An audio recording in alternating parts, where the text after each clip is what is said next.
Chapter 63. Burn's eyebrows twitched. He quietly approached and slowly pushed open the office, which was covered with vegetation. The door was not locked, so it made a slight squeaking sound. Burn looked sideways and saw that his arrow was nailed to a wooden table in the room. He slightly frowned. At this moment, he suddenly heard a subtle movement coming from the opposite office behind him. His eyes flashed, and he suddenly turned back and shot the arrow. The speed of the arrow was completed in 0.2 seconds. The arrow instantly flew through the air and shot through the window of the office. Suddenly there was a suppressed low groan of pain. "Little bastard!" Burn slightly sneered. He put away the bow and pulled out the dagger on his leg. He walked step by step towards the office and kicked open the half-closed door. Bang! The door suddenly fell down. The dim light in the room was all presented in his line of sight. He immediately saw Dean lying on his stomach on one of the desks.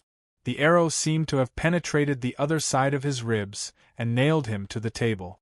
Burn's eyes revealed a bloodthirsty color. He was very confident in his bow and arrow. Even hard stones could be penetrated, not to mention the weak soft armor of a scavenger. "Little bastard, struggle. Are you desperate?" Burn licked his lips and approached step by step. Dean was sweating and looked at him in horror. Don't come over." "Scream, continue to scream." Burn's eyes flashed coldness. "Destroy my good things, boy, worthless little bastard. I will skin you and remove your bones." As Burn approached, the fear on Dean's face became more and more intense. However, when Burn was 4 or 5 meters away from Dean's desk, the fear on Dean's face disappeared. It was as if he had changed his face, revealing a fierce and resolute killing intent. His body suddenly straightened up, and the arm that had been hidden under his chest suddenly threw out a shadow. It was his dagger. Such a sudden attack made Burn stunned for a moment. But he was a hunter after all. He had fought on the edge of life and death.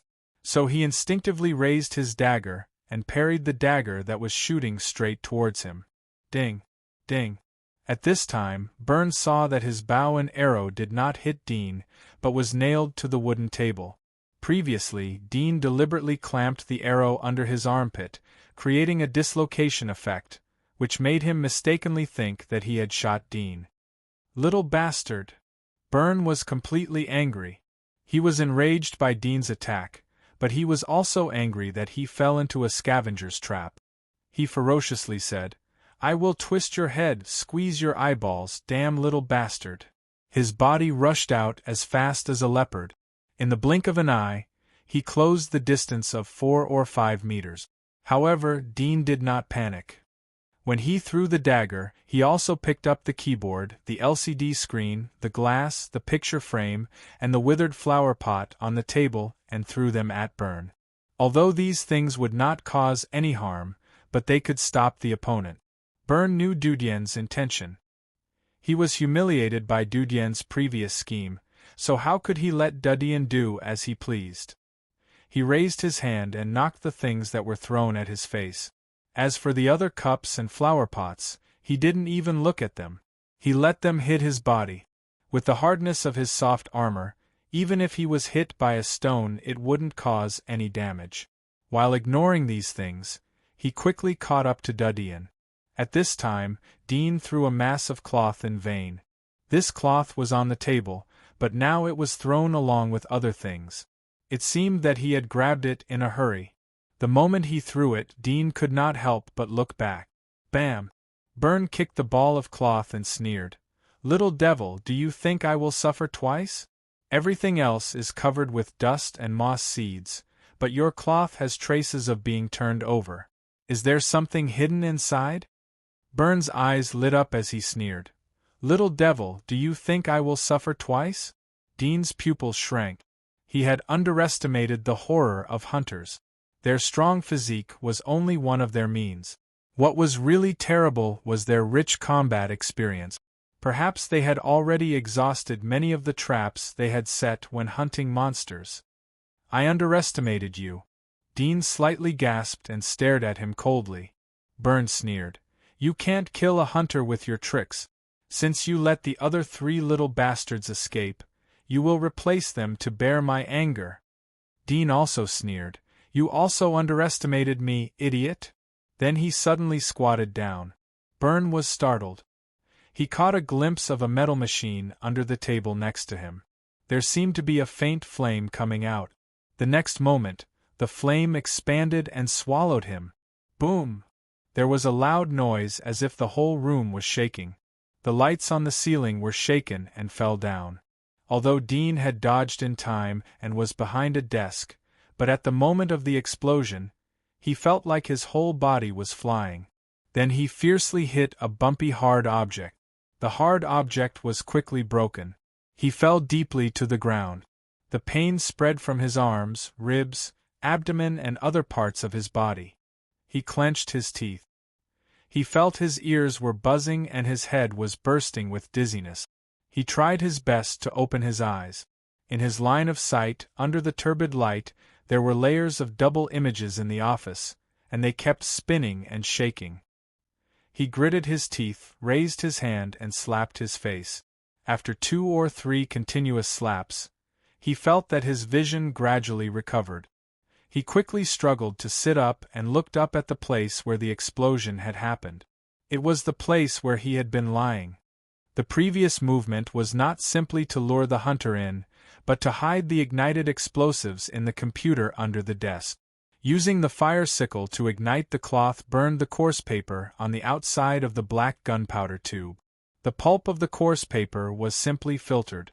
There were too many sawdust and sundries, so the speed at which it burned was extremely slow. The accumulated dust on the cloth was too thick. Even though it was cut into strips by the dagger, it still burned very slowly. He deliberately lay there, in addition to pretending that he had been hit by an arrow.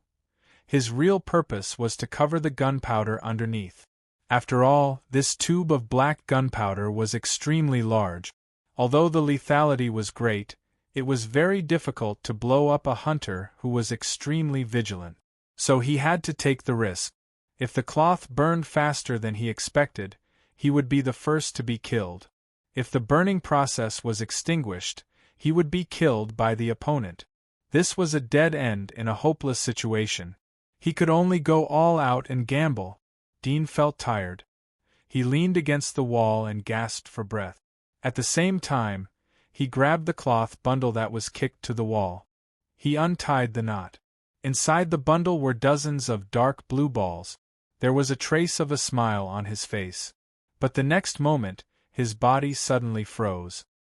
He saw that in front of the explosion, the hunter's body was struggling and slowly stood up. His whole body was bleeding. His right arm was close to the side of the bomb. But he still stood up tenaciously. His hand was tightly holding the dagger. He looked at Dean with a crazy face. Chapter 64. Dean was horrified and quickly struggled to get up. But he felt weak in his hands and feet. He was too close to the explosion, so he was affected by it. His bones were sore and he couldn't exert any strength. Little bastard. Brian's face was covered with blood as he stared at Dean. He dragged his injured right leg and slowly walked towards Dean. He lifted the dagger and stabbed Dean's chest. Dean hurriedly rolled sideways and narrowly avoided the blow. Byrne's right arm was broken and his right leg was seriously injured.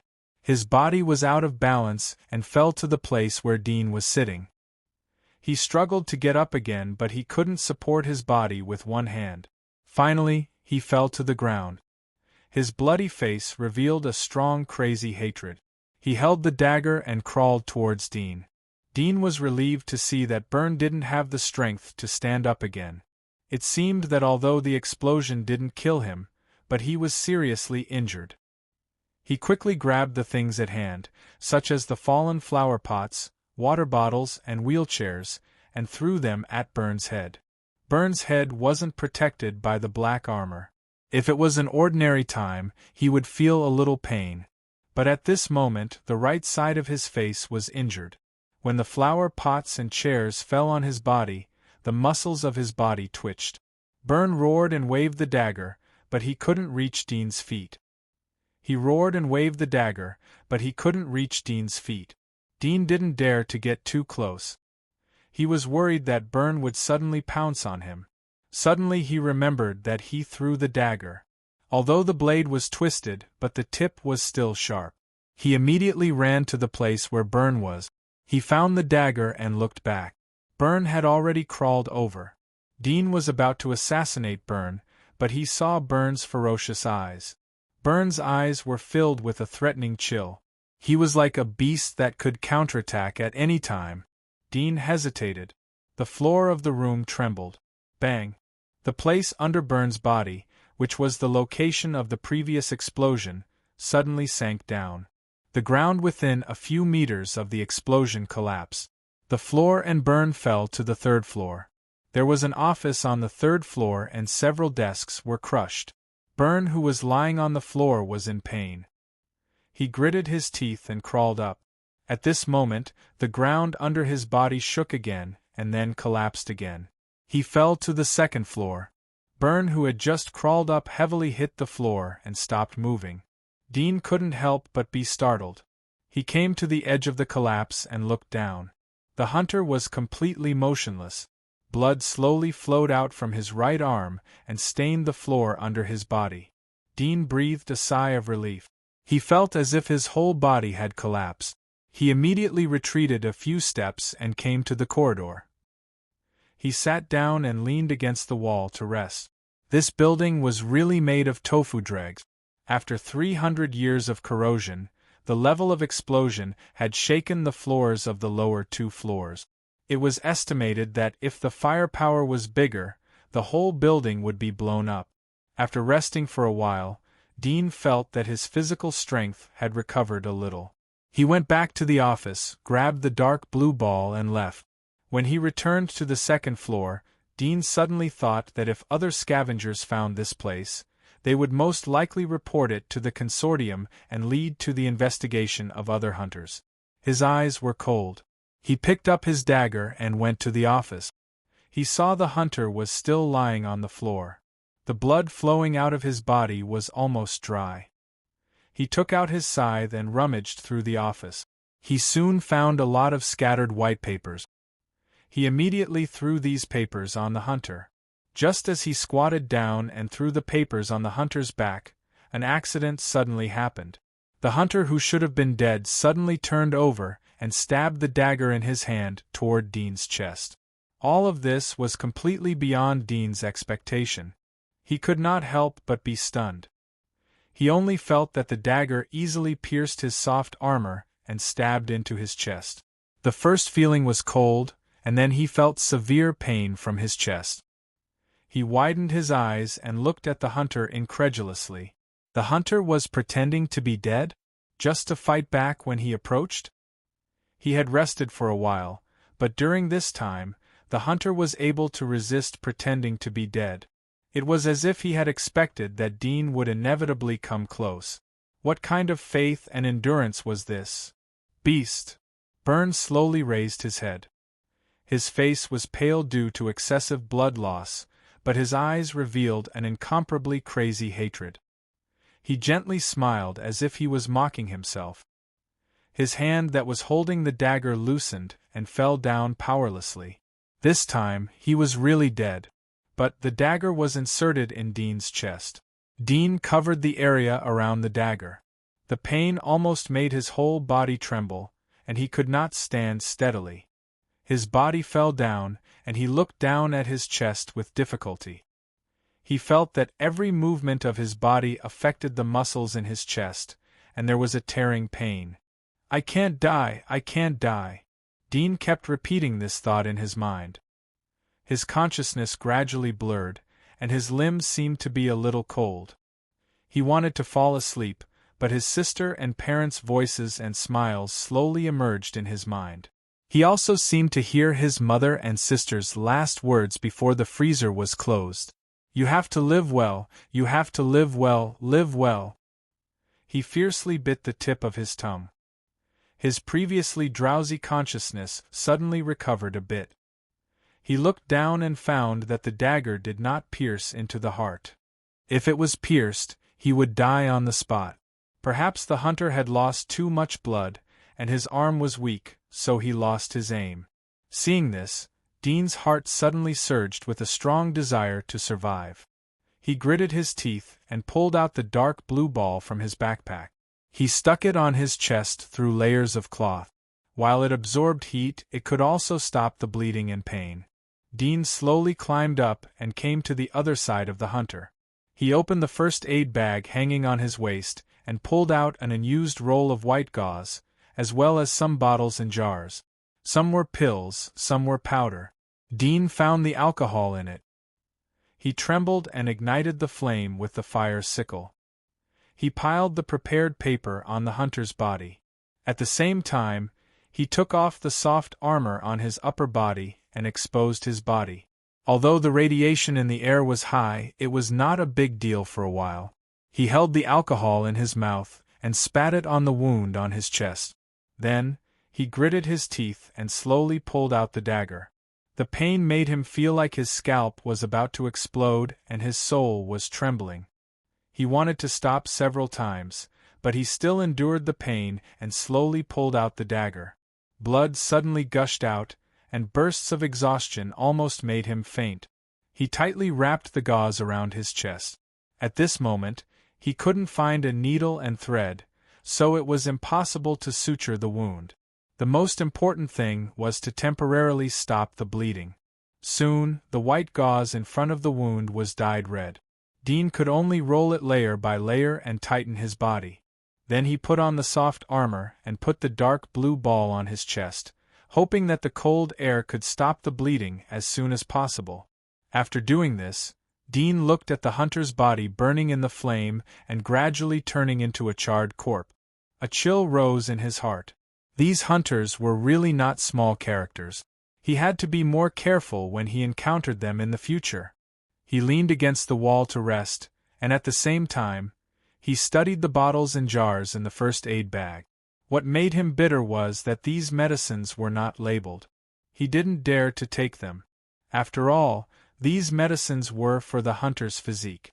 The effect was extremely strong. If he used it wrongly, it would only put him in more danger. Time passed slowly. Dean was relieved that the blood on the gauze on his chest had stopped spreading. The bleeding had stopped temporarily, but he couldn't do any strenuous activities. Otherwise, the wound would immediately split open. However, God didn't care for him again. When Dean was quietly looking at the distance from the vegetated window, he heard a soft tremor coming from the ground. At the same time, a low roar came from the distant street outside the window. The voice was very familiar. It was the previous black beast. Dean, who was sitting on the ground to rest, suddenly changed his face. Chapter 65. It actually came back. Was it attracted by the previous explosion? Or did it follow my smell? Dean's heart was pounding, and his whole body was in cold sweat.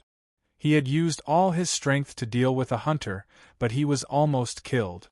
At this moment, if he encountered this monster in his seriously injured state, he would almost certainly die. Moreover, the monster could directly find the ambush hunter on the roof, which showed that its sense of smell was extremely terrible. At this moment, the bloody smell on his chest couldn't be covered. No matter how much blood he smeared, it was difficult to suppress it. Unless he smeared the blood directly on the wound and let the virus in the blood infect the blood, he could suppress the bloody smell. But in this way, he would be infected and become an undead. There was no way out. There was no way to escape. He would die if he fought head-on, but he would still die if he escaped. Dean was desperate. Did God want me to die? At this time, when he looked up, he saw the collapsed place above. He couldn't help but be startled. His eyes suddenly shot out a strong desire to survive. He climbed up from the ground. The dagger wound on his chest was suddenly affected, and bursts of tearing pain came. He tightly clenched his teeth, dragged his body to the scorched body of the hunter, picked up the dagger that had stabbed him on the ground, and picked up the hunter's bow and arrow that had fallen to the side. When he grabbed the dark ancient bow, Dean suddenly felt like he was holding a boulder. It was extremely heavy. He bent down and tried to pull the bowstring. Suddenly, he found that the bowstring was tight. With his strength, he couldn't pull it at all. Dean's face was ugly.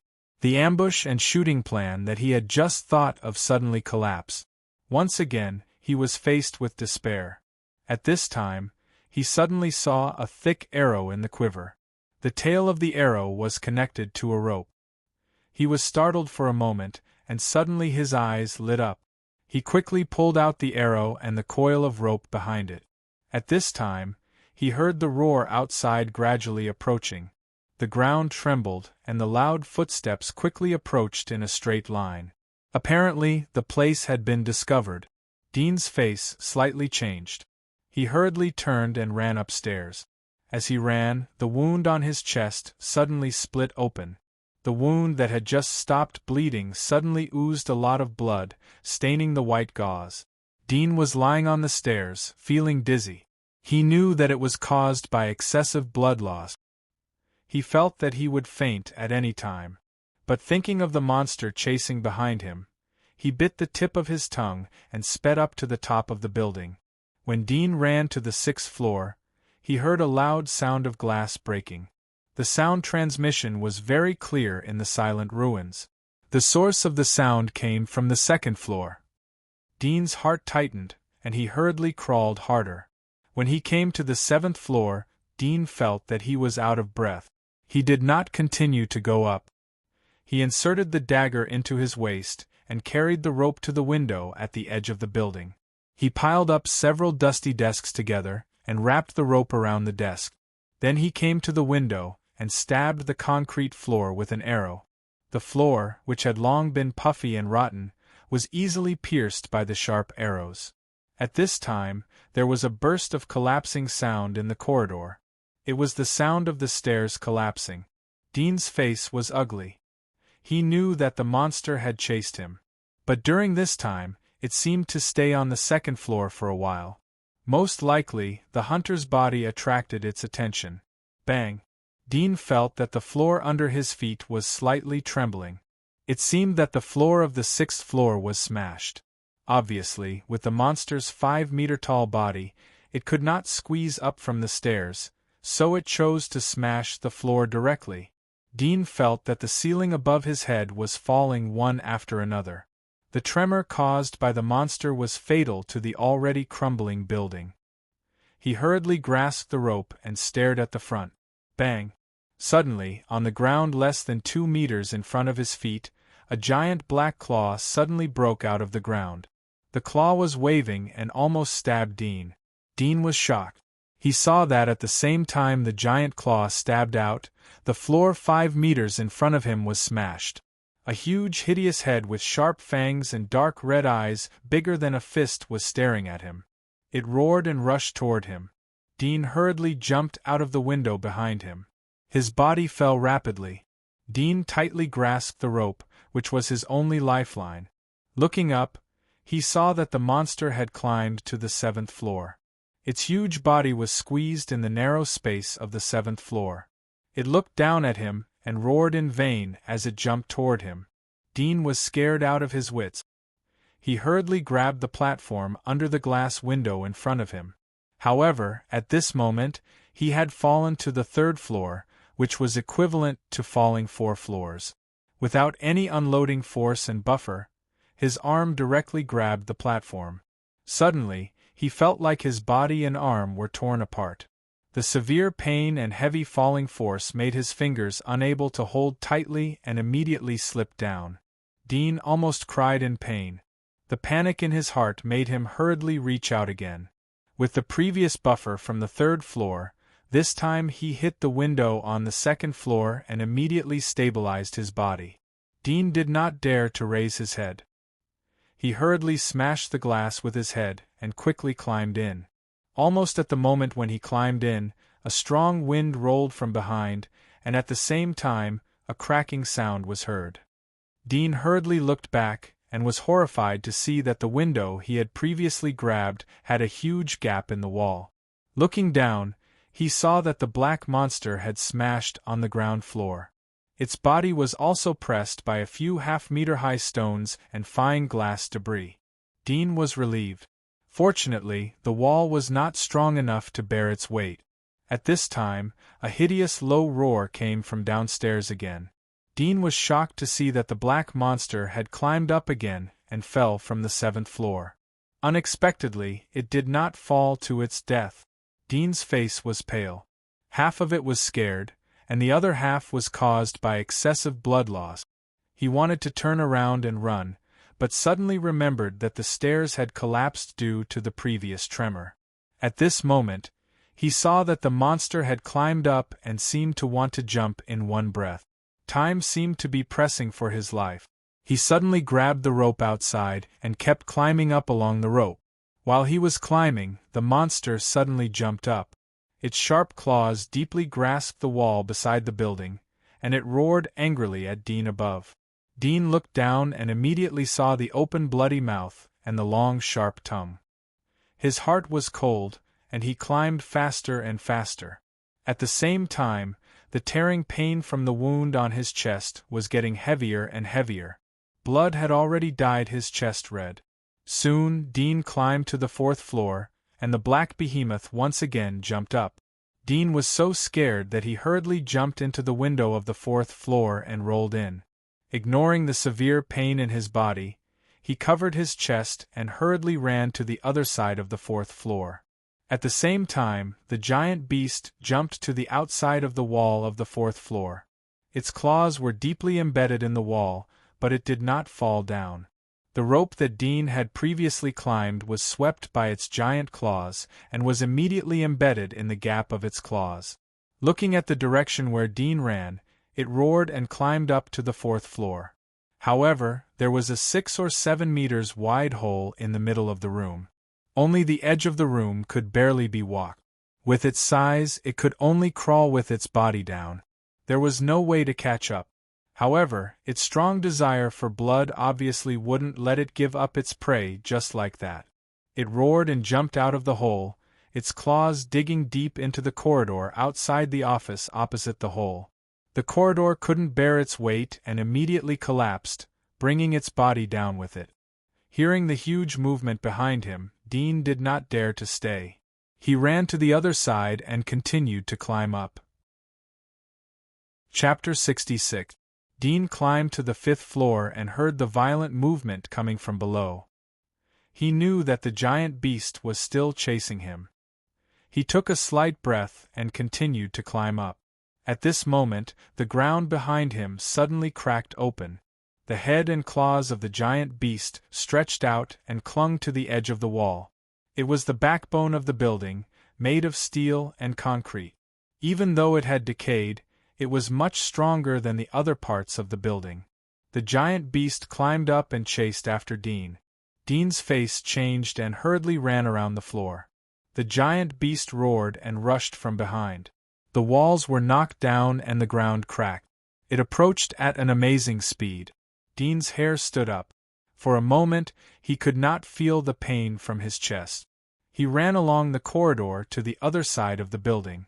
At this moment, the whole building suddenly shook violently, as if there was an earthquake. The ground under the feet of the giant beast, which was about to catch up, suddenly collapsed.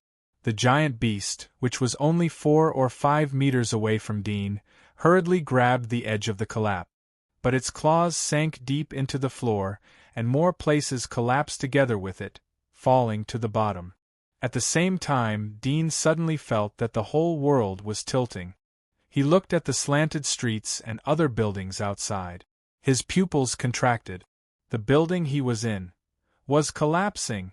The serious damage from the 2nd floor to the 7th floor, the vibration caused by the giant beast's rampage, and now the destruction of the 5th floor. Finally, the foundation of the building, which had been baptized for 300 years, was broken and collapsed. Once it fell, the shock caused by the fall could be imagined. Dean's face was pale.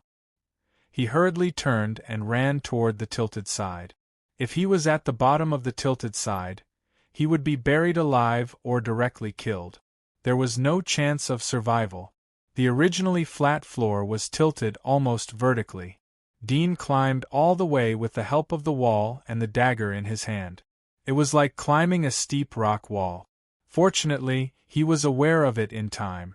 Although he was seriously injured at the moment and his speed was limited, he ignored the tearing pain in his chest in this life and death situation. There was only one thought in his mind, which was to climb up. Only by climbing up could he have a chance to survive. Only a trace. Finally, before the floor was completely erected, Dean climbed to the top. He punched the window and looked out. Suddenly, he saw the whole sky was rotating, and the top of the building collapsed. Dean's face was pale. He tightly grasped the window sill and stared at the street below the roof. He used the other buildings on the street as a reference.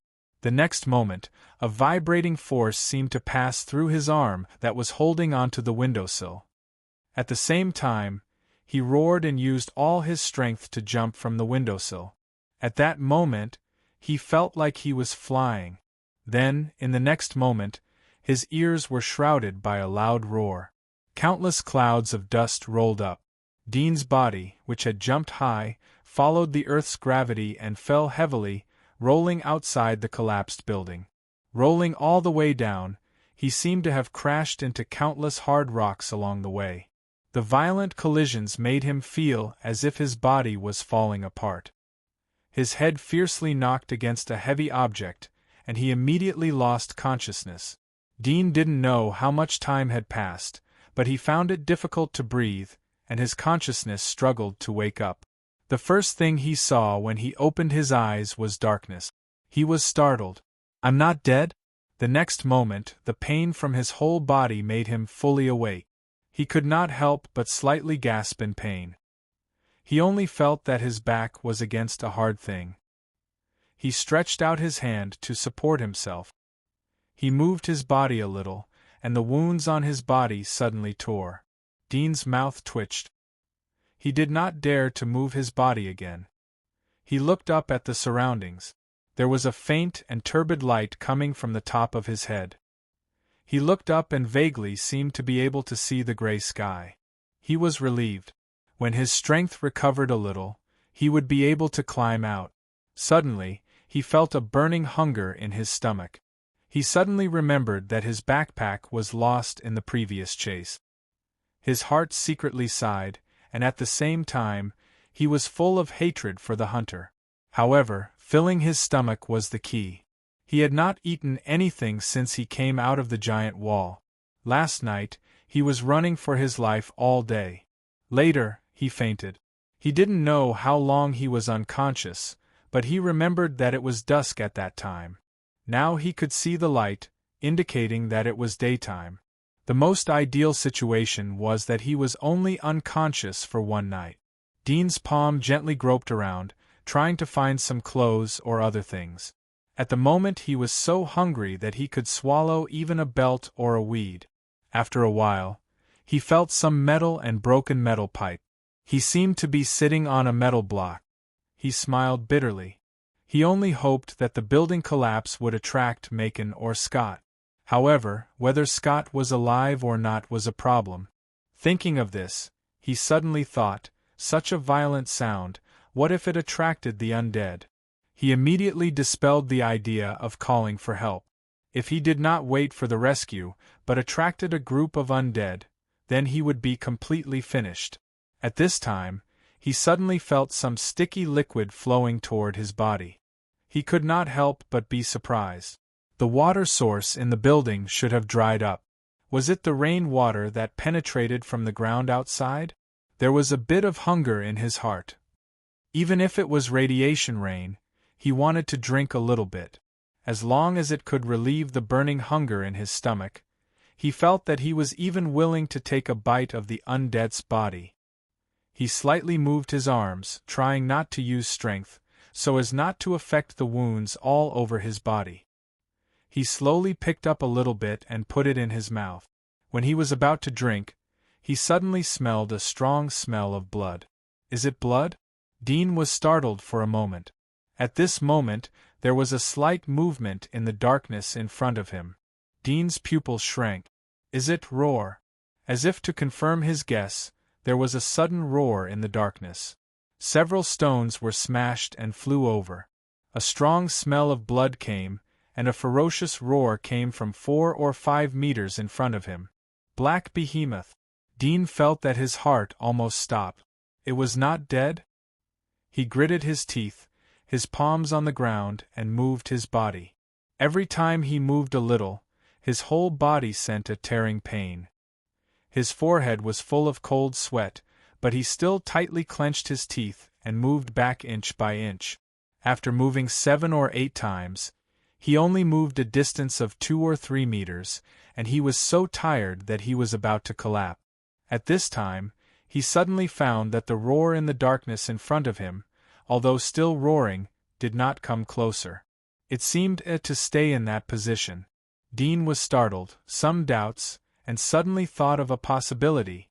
It was stuck? Thinking of this, he immediately touched the fire sickle behind his waist bag. This thing was not lost. His palms were weak, but he still hit the fire sickle with trembling hands, rubbing out the fire and igniting the tinder. Soon, the faint fire dispersed the darkness nearby. Dean raised the fire to illuminate the picture in front of him. He saw the black behemoth lying in a narrow passage in front of him. Some stones were scattered around its neck, and it kept growling in a low voice, but it could not crawl forward. Its body was stuck by the stones behind it. He was relieved. Fortunately, it was stuck. Otherwise, he would not be able to wait for himself to wake up, and he would be eaten in a coma. At this time, the tinder burned out and the surrounding returned to darkness. Chapter 67. The building had collapsed, and the elevator shaft was also in the building, like a closed steel tunnel. Dean gasped slightly, staring at the deep darkness. He could only hear the continuous roar of the black behemoth, which made his hair stand up. Although he saw that the other party was stuck, it was difficult to guarantee that it would not break free. Dean smiled bitterly in his heart. If he could have a full meal at this moment, he could soon recover some strength and leave here. Unfortunately, not to mention a full meal, it was difficult to even find something that would not kill after eating. Gradually, the black behemoth's roar weakened. It seemed to feel tired, but he could still hear its heavy breathing. Time passed little by little. Dean felt his body was getting colder and colder. Waves of sleepiness hit him, and his mind became dizzy. He only faintly thought that if he fell asleep, it was likely that he would never wake up again. Thinking of this, he struggled to open his eyes and looked at the dark place where he could not even see his fingers. Staring at a boring and constant picture like this, it was easier to fall asleep. He thought about it. Using pain to stimulate the nerves was only temporary. It could not last long. If he wanted to cheer up, he had to find something that could stimulate his spirit, such as talking. "Why did you chase me? I have so little meat. You can't eat your fill, and you also put yourself in danger. It's not cost-effective." Dean slightly pulled the corner of his mouth, looking at the direction of the black behemoth, and said weakly. As he spoke, the sleepiness in his mind faded a little. Still shouting, "Do you regret it? If you knew it would be like this, why did you? What kind of feed did you eat?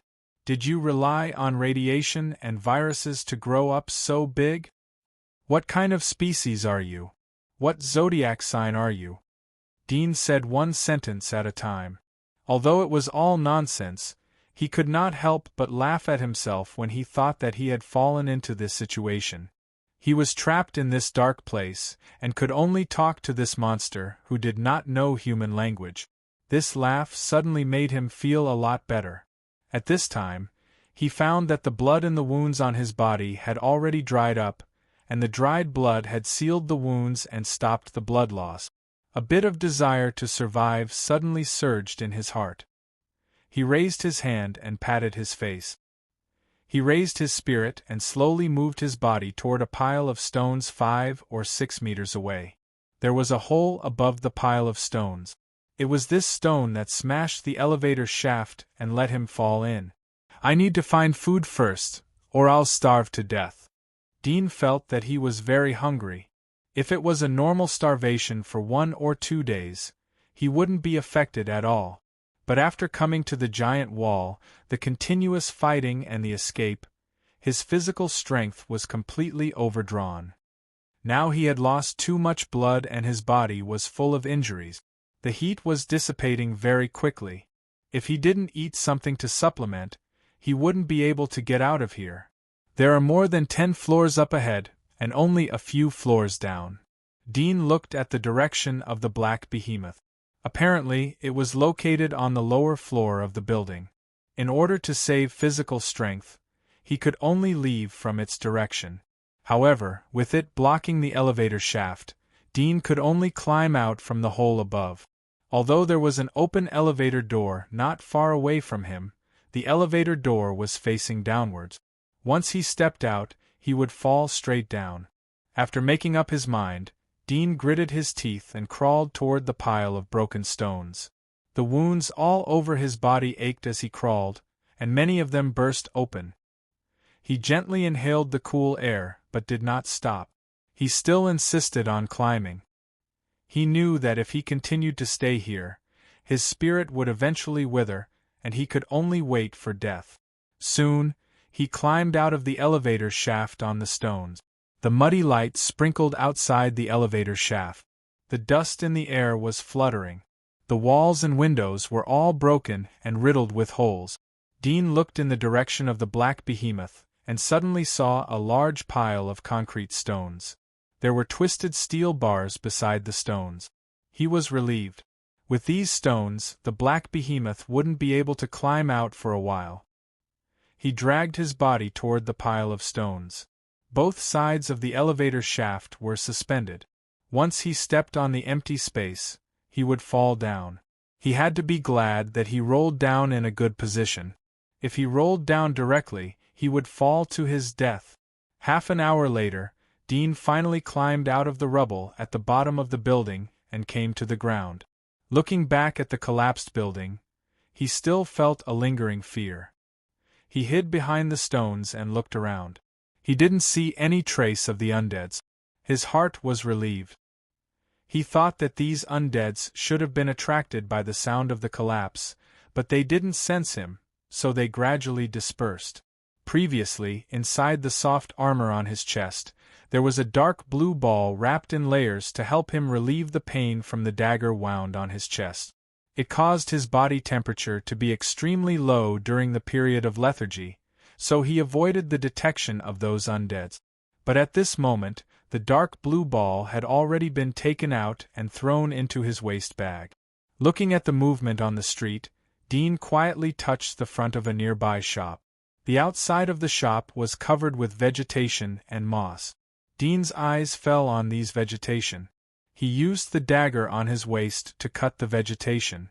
The vegetation was immediately cut. He looked at the juice flowing out of it. It was transparent water. He was relieved. Suddenly, he felt hungry. He quickly grabbed a few leaves of the vegetation and chewed them gently with his mouth. The dry leaves were filled with sweetness in his mouth. Dean couldn't help but chew and quickly eat a few rough leaves. He didn't care that the leaves might be contaminated with germs or high radiation content. After eating the leaves, Dean felt that the burning feeling in his stomach suddenly fell, and his body seemed to have a little strength. He didn't continue to eat the leaves, but cut the stems of the vegetation, squeezed out the water inside, sucked and drank. The vegetation could thrive in such a place, indicating that it already had anti-radiation and antivirus characteristics. After drinking some, Dean felt a little more comfortable. Suddenly, he thought of the black behemoth stuck in the building. His eyes flashed a trace of coldness. He didn't intend to let go of the culprit who forced him into this field. As long as it was not dead, there was a possibility of breaking free. Once it broke free, it would be an unstable, dangerous thing for him. After thinking for a moment, Dean came to the street in front of the scrapped car covered with moss. The front cover of the car was tilted, and the engine had long been rusted and eroded by rotten moss. It didn't take much effort for him to remove the oil cylinder of the car. He saw that the gasoline in the oil cylinder had been oxidized and dried up. He had expected this. He used the dagger to gently scrape it, and soon a layer of black substance was scraped out. He took out the fire sickle and lit it up. He used the dark substance to burn it, and it actually lit up in an instant. Dean was a little surprised. He immediately found other scrapped cars, removed the oil cylinders inside, and scraped them one by one. When half of the cars on the street were scraped, it had accumulated into a black ball the size of a basketball. Dean found some cloth from other shops and small supermarket. These cloth fibers were already fluffy, and a little force would break them. He picked up a lot of cloth and climbed back to the building along the original road. It didn't take long for him to return to the previous elevator shaft. He was exhausted from all the tossing and turning. He sat in the elevator shaft to rest for a while, gasping for breath, and lit the torch. This time he could see more clearly. The black behemoth's upper limbs were stuck in the pile of stones. Only the part above the neck could move, and half of the front paw was exposed. Dean sneered, stirred up the dark oily substance, rolled it on the flammable cloth and wood, and threw it at the beast. These things fell on the black behemoth's face, and suddenly woke it up. It opened its eyes and growled at Dean, showing its teeth. Dean smiled and threw the torch in his hand. Whoosh! The torch fell on it and immediately ignited the cloth. Soon the fire burned. Roar! The black behemoth's whole body was on fire, and it could not help but roar in pain. Its head shook violently from side to side, and the stones on its body slightly loosened, and a lot of gravel rolled down. However, its body could not struggle, and it could not even shake the pile of stones. Seeing this, Dean was completely relieved. He was worried that it would suffer severe pain and go crazy, but now it seemed that it was far weaker than he expected. After all, when the building collapsed, it happened to be on the bottom floor, and it did not know how to escape, so it suffered great damage and lost so much blood. It was already very weak. The fire illuminated the dark elevator shaft. The black behemoth struggled and roared in the flame, but gradually the roar weakened, and it fell in the fire. Dean watched quietly, and suddenly felt that life was so fragile. Even if it was a strong life like the black behemoth, it could not escape death. Perhaps it could only blame itself for not being strong enough? Dean slightly clenched his fists, and the flame danced in his eyes. The ambition and flame in his heart were growing rapidly. After burning for more than 10 minutes, it gradually extinguished, and a faint smell of cooked meat floated in front of him. Dean used the fire sickle to ignite another torch, and saw that the black behemoth's thick hair all turned into fuel, and its body became a hot, charred corpse. Although he knew that the monster did not know how to play dead, but to be safe, Dean still picked up a stone and threw it. The stone hit, but the beast did not respond. Dean breathed a sigh of relief and carefully approached. He looked at the charred body up close. The surface of the body was burnt to the point that the flesh was cracked and dripping with blood. It seems that this monster is really different from the undead. I can kill it without cutting off its head. Dean thought in his heart. After all, this monster showed beast-like consciousness, and the undead had unconscious instincts. Chapter 68. After the temperature of the corpse of the black behemoth cooled down a little, Dean stepped forward with a dagger. Looking at the burned and bloody head, he cut along the edge of the eye socket.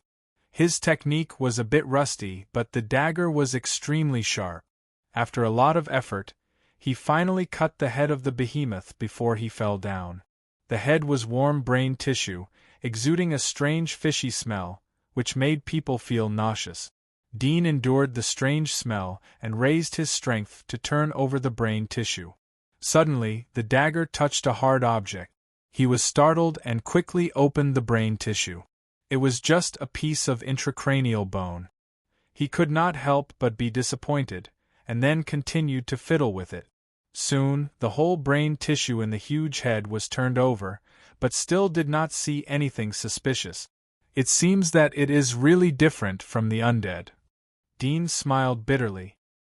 He thought that he could find the same ball as the one in the head of the undead.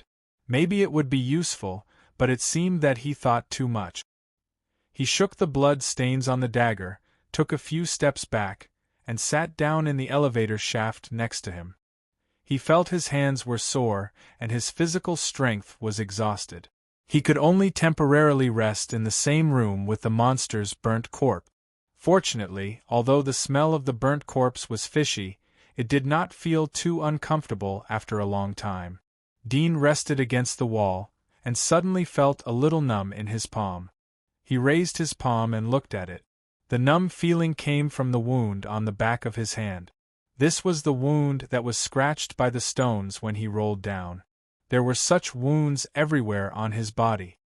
It's actually the wound is infected. Unfortunately, there is no clean water, and the hunter did not bring the first aid kit. It is estimated that it has been pressed under the stones. Dean smiled bitterly and spat a few mouthfuls of saliva on the wound.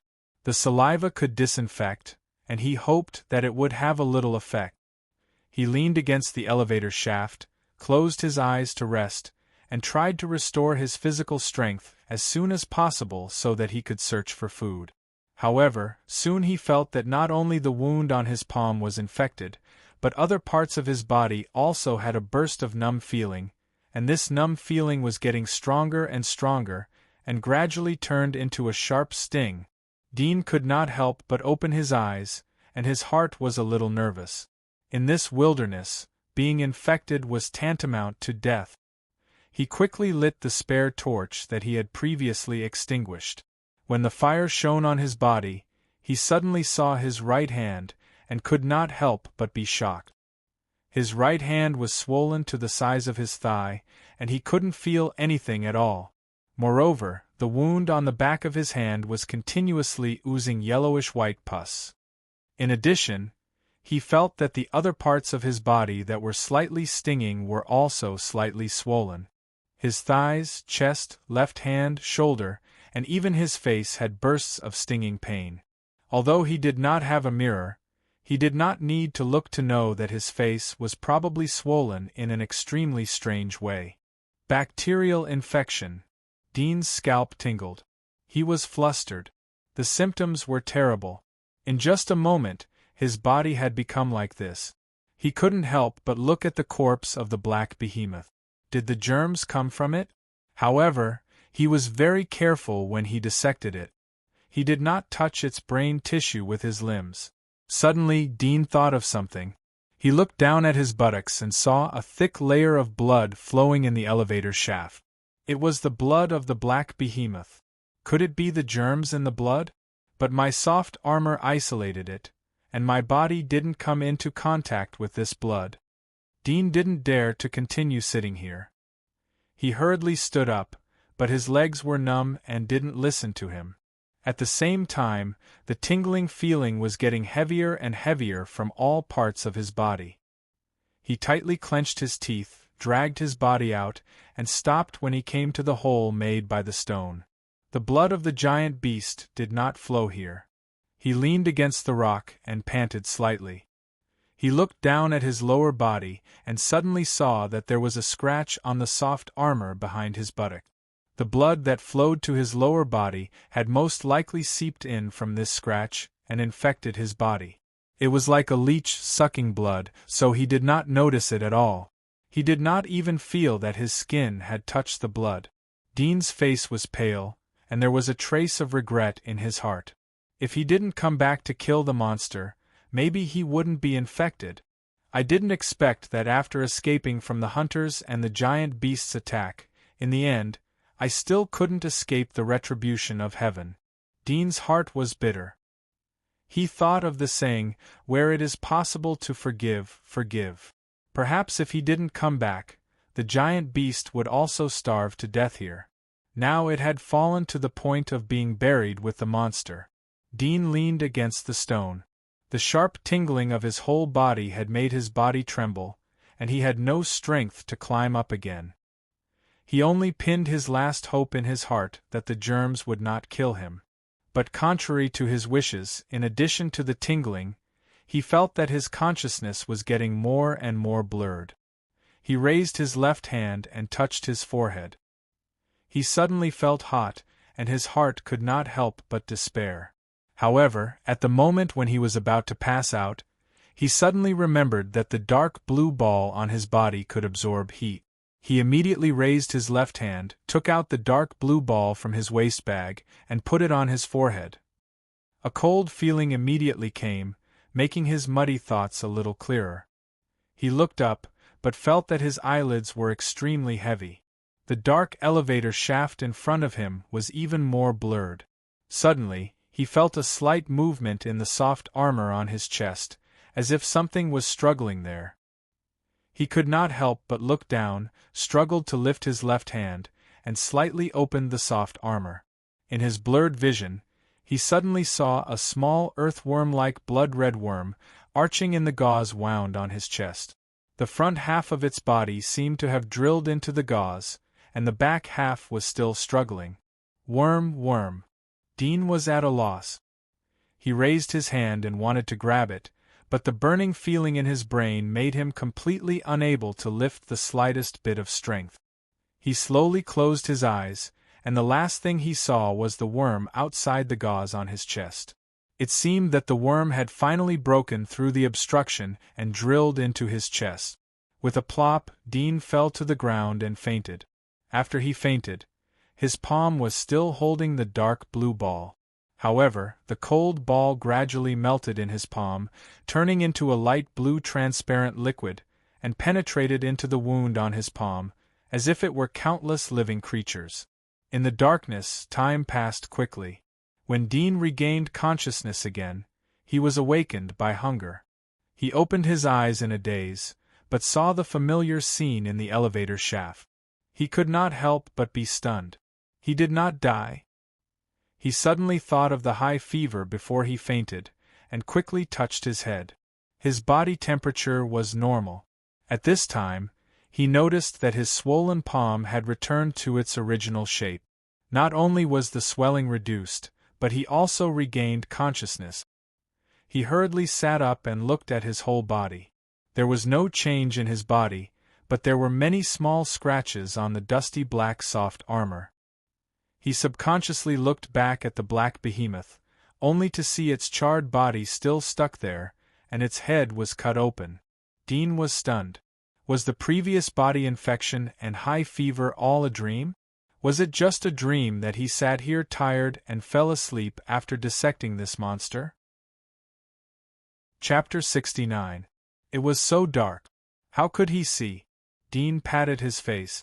A little pain let him know that he was not dreaming. He could not help but look up at the hole above the pile of stones. The light was dim, and only a little light shone on the pile of stones. The elevator shaft was still dark. However, in his field of vision at the moment, everything on the ground could be seen clearly. Dean blinked his eyes.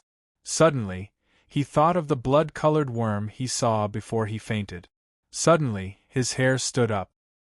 He hurriedly opened the soft armor on his chest to look. He saw the white gauze was still rolled up. The blood that had seeped out had dyed the gauze red, and the blood had dried up. Dean gently touched the wound, but did not feel any pain. He immediately untied the gauze circle by circle. When the gauze peeled off, Dean suddenly saw the wound on his chest. To his surprise, the dagger wound, which should have been vertical, had completely healed, leaving only a shallow white scar. In addition, on the healed scar, there was a dark red blood mark that was half a finger long. It was like a blood vessel protruding from the skin. Dean's face changed. He gently reached out to touch it. A slight touch came from the blood mark. Dean thought of the blood-colored worm that had drilled into the gauze. His face turned ugly. Could it be that the worm had drilled into his body? Anyone who thought of an unknown worm drilling into their body would be horrified. Dean thought of his dagger. He immediately picked it up and cut the blood mark on his chest. He suspected that the worm was living in the blood mark. The dagger gently pierced the blood mark. Dark red blood flowed out from it. At the same time, Dean suddenly felt a sharp pain transmitted to the nerves in his brain. His whole body could not help but tremble, especially the left side of his heart. It was like his heart had been dug out. This was a real heartache. His palm trembled. He immediately stopped stabbing. He felt that if he continued to stab, he would die from the pain. When the dagger was released, the pain suddenly eased a bit. Dean was already sweating from the pain. He gasped and looked down. He saw that the blood mark was rapidly healing at a speed visible to the naked eye. It didn't take long for it to return to its original state. Only the blood flowing out of the skin on his chest proved that he had previously stabbed here. As the wound healed, the intense pain gradually subsided. Dean's face was a bit ugly.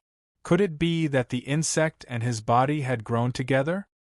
His face changed for a moment, but he didn't have the courage to continue to try to puncture the wound. He secretly thought that if he could find a microscope in the ruins, or if he could use the knowledge from the superchip to make one, then he would be able to see the changes in his chest. But for now, he could only put it aside for the time being. This feeling made him a little uncomfortable, but there was nothing he could do about it. However, when he thought of how close he was to death this time, being able to survive was already a great fortune amidst the misfortune. The uncomfortable feeling in his heart faded a little. My vision is able to see things clearly in the dark, which is most likely caused by the previous bacterial infection, and that blood-colored bug is probably one of the germs, and it is the strongest one, even surpassing the concept of germs. It is a brand new mutated microorganism that can live in the blood of other creatures. Dean regained his calmness and thought about what happened before he fainted. Obviously, this blood-colored worm had crawled onto his body from the blood of the black behemoth. Perhaps it had been residing in the blood of the black behemoth before it died. After it died, it had found him a new host. This also explained why he was infected with the monster's blood, but was not infected by the virus and turned into a zombie. Because in the monster's blood, it was likely that there were a large number of such tiny blood-colored bugs crawling along the blood into his body. These little guys that originally lived in the monster's blood had already developed antibodies to the virus, so when they entered his body, they also enhanced his resistance to the virus, which saved him from turning into a zombie. However, this was only Dean's speculation. Only by finding a microscope to study could he understand what was going on. Dean looked at his hands and feet and moved a little. He felt nothing strange, so he was a little relieved. He turned around and climbed along the pile of stones. As soon as he exerted force on his feet, he suddenly felt as light as a swallow and jumped high into the hole outside the pile of stones. Dean was a little stunned.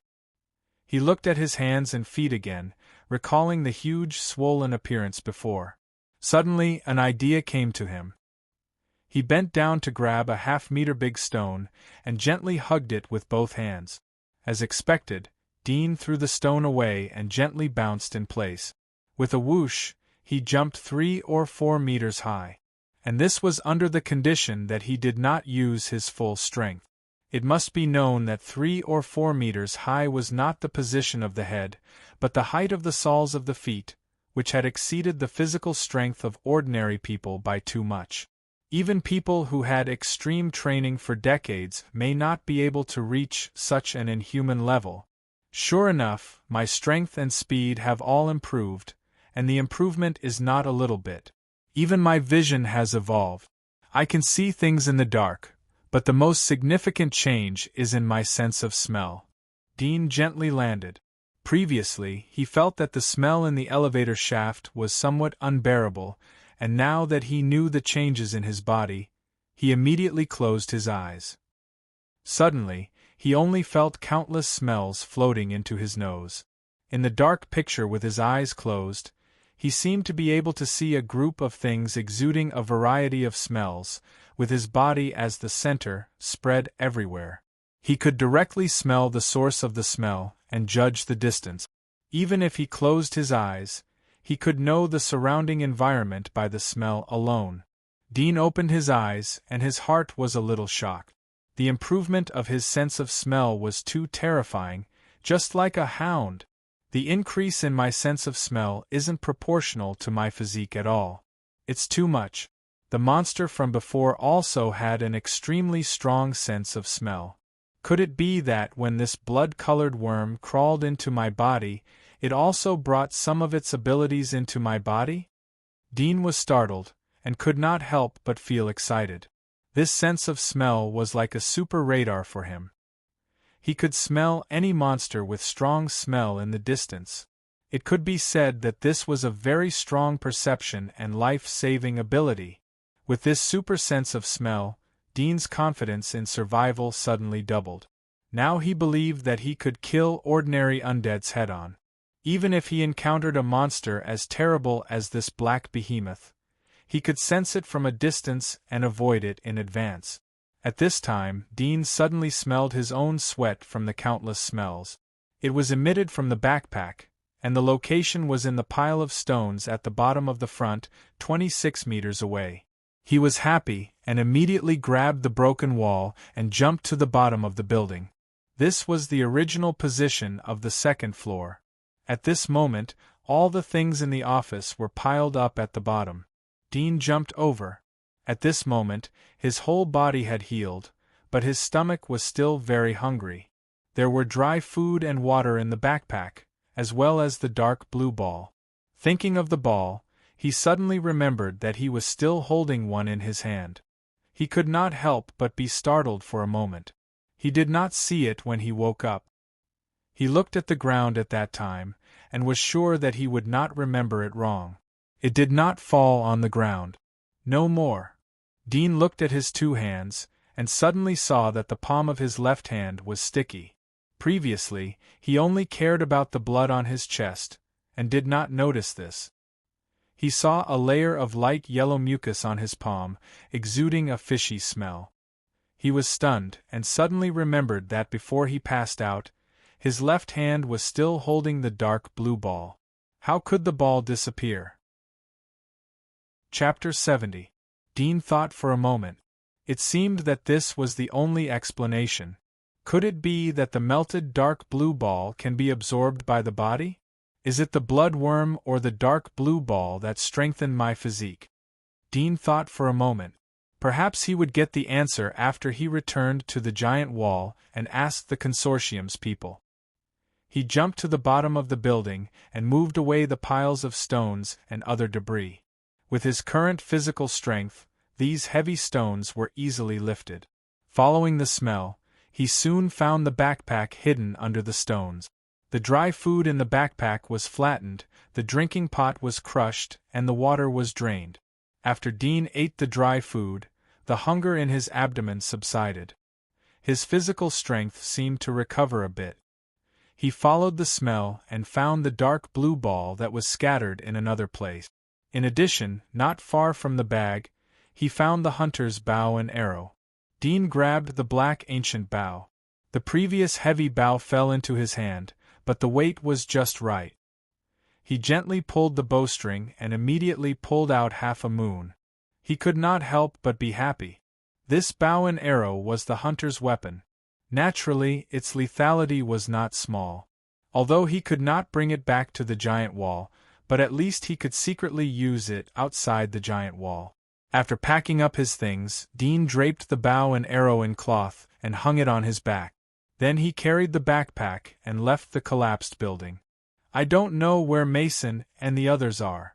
Dean came out to the street and looked at the sun. It was already noon. He went back to the place where he had separated from Mason and the other two. He immediately smelled their residual smell on the ground and followed the smell. The 8th area was no longer a safe area. Undeads were everywhere. Mason and the others could be in danger at any time. Dean was anxious.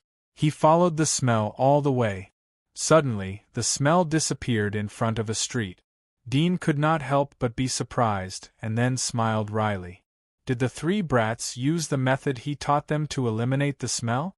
At this time, the silent ruins in front of them suddenly burst into roars of undeads. Dudian was startled. He quickly chased after the source of the sound. Through the corner of a house, he saw 7 or 8 people gathered in front of a shop. On both sides of the street, there were undeads approaching them, brandishing their claws and pouncing on them. Scott? Zack? Dean couldn't help but be startled when he saw them. Among these 7 or 8 people, there were Scott, Mia, and 4 consortium scavengers. The other 2 were Zack, who was separated from him, and another new scavenger boy from the same batch. At the moment, Zack and the scavenger boy were protected in the center of the team. Scott and Mia were holding their daggers. Their complexion was ugly as they looked at the approaching undeads. With their skills, they could barely fight 1 undeads, at most 2, but there were 6 or 7 undeads in front of them. Moreover, there seemed to be more undeads attracted by the roar. "Retreat, retreat," Scott whispered with an ugly expression. The 8 of them formed a circle and retreated to the back of the shop. The undead roared and rushed forward. The first undead took the lead and rushed towards Scott. Its ferocious face made the 4 consortium scavengers behind Scott pale. The hand holding the dagger slightly trembled. Scott roared and slashed with his sword. Puff! The dagger slashed at the zombie's neck, but the blade was not sharp enough, so it got stuck in the spine. Scott's face changed and hurriedly kicked the zombie. At this time, Mia was about to come to support, but suddenly 2 other undeads rushed from the side. Mia was scared and quickly turned back to block. She pinned down one of the undeads, while the remaining 1 rushed towards the 4 consortium scavengers. The 4 consortium scavengers looked extremely nervous as they desperately rushed out. One of them was about to slash down with his sword, but the undead quickly grabbed his arm. The undead immediately rushed up and bit the youth's throat. Blood sprayed all over the youth's face. The 3 scavengers were scared and could only continue to retreat. They even abandoned Scott and Mia, who were fighting the undeads in front of them. The new scavenger boy also ran behind the 3 scavengers. Zack stood there, anxious but didn't know what to do. At this time, the undead that was biting the youth suddenly looked at him. "Run!" Scott snarled. Zack's face was pale, but he didn't know where he got the courage. He held his dagger and rushed forward.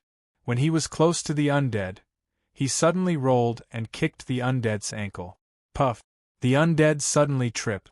Zack took the opportunity to get up and was about to stab the undead. Suddenly, a roar sounded behind him. It was another undead rushing over. Zack's face was pale. At this time, a stone flew and hit the undead's head.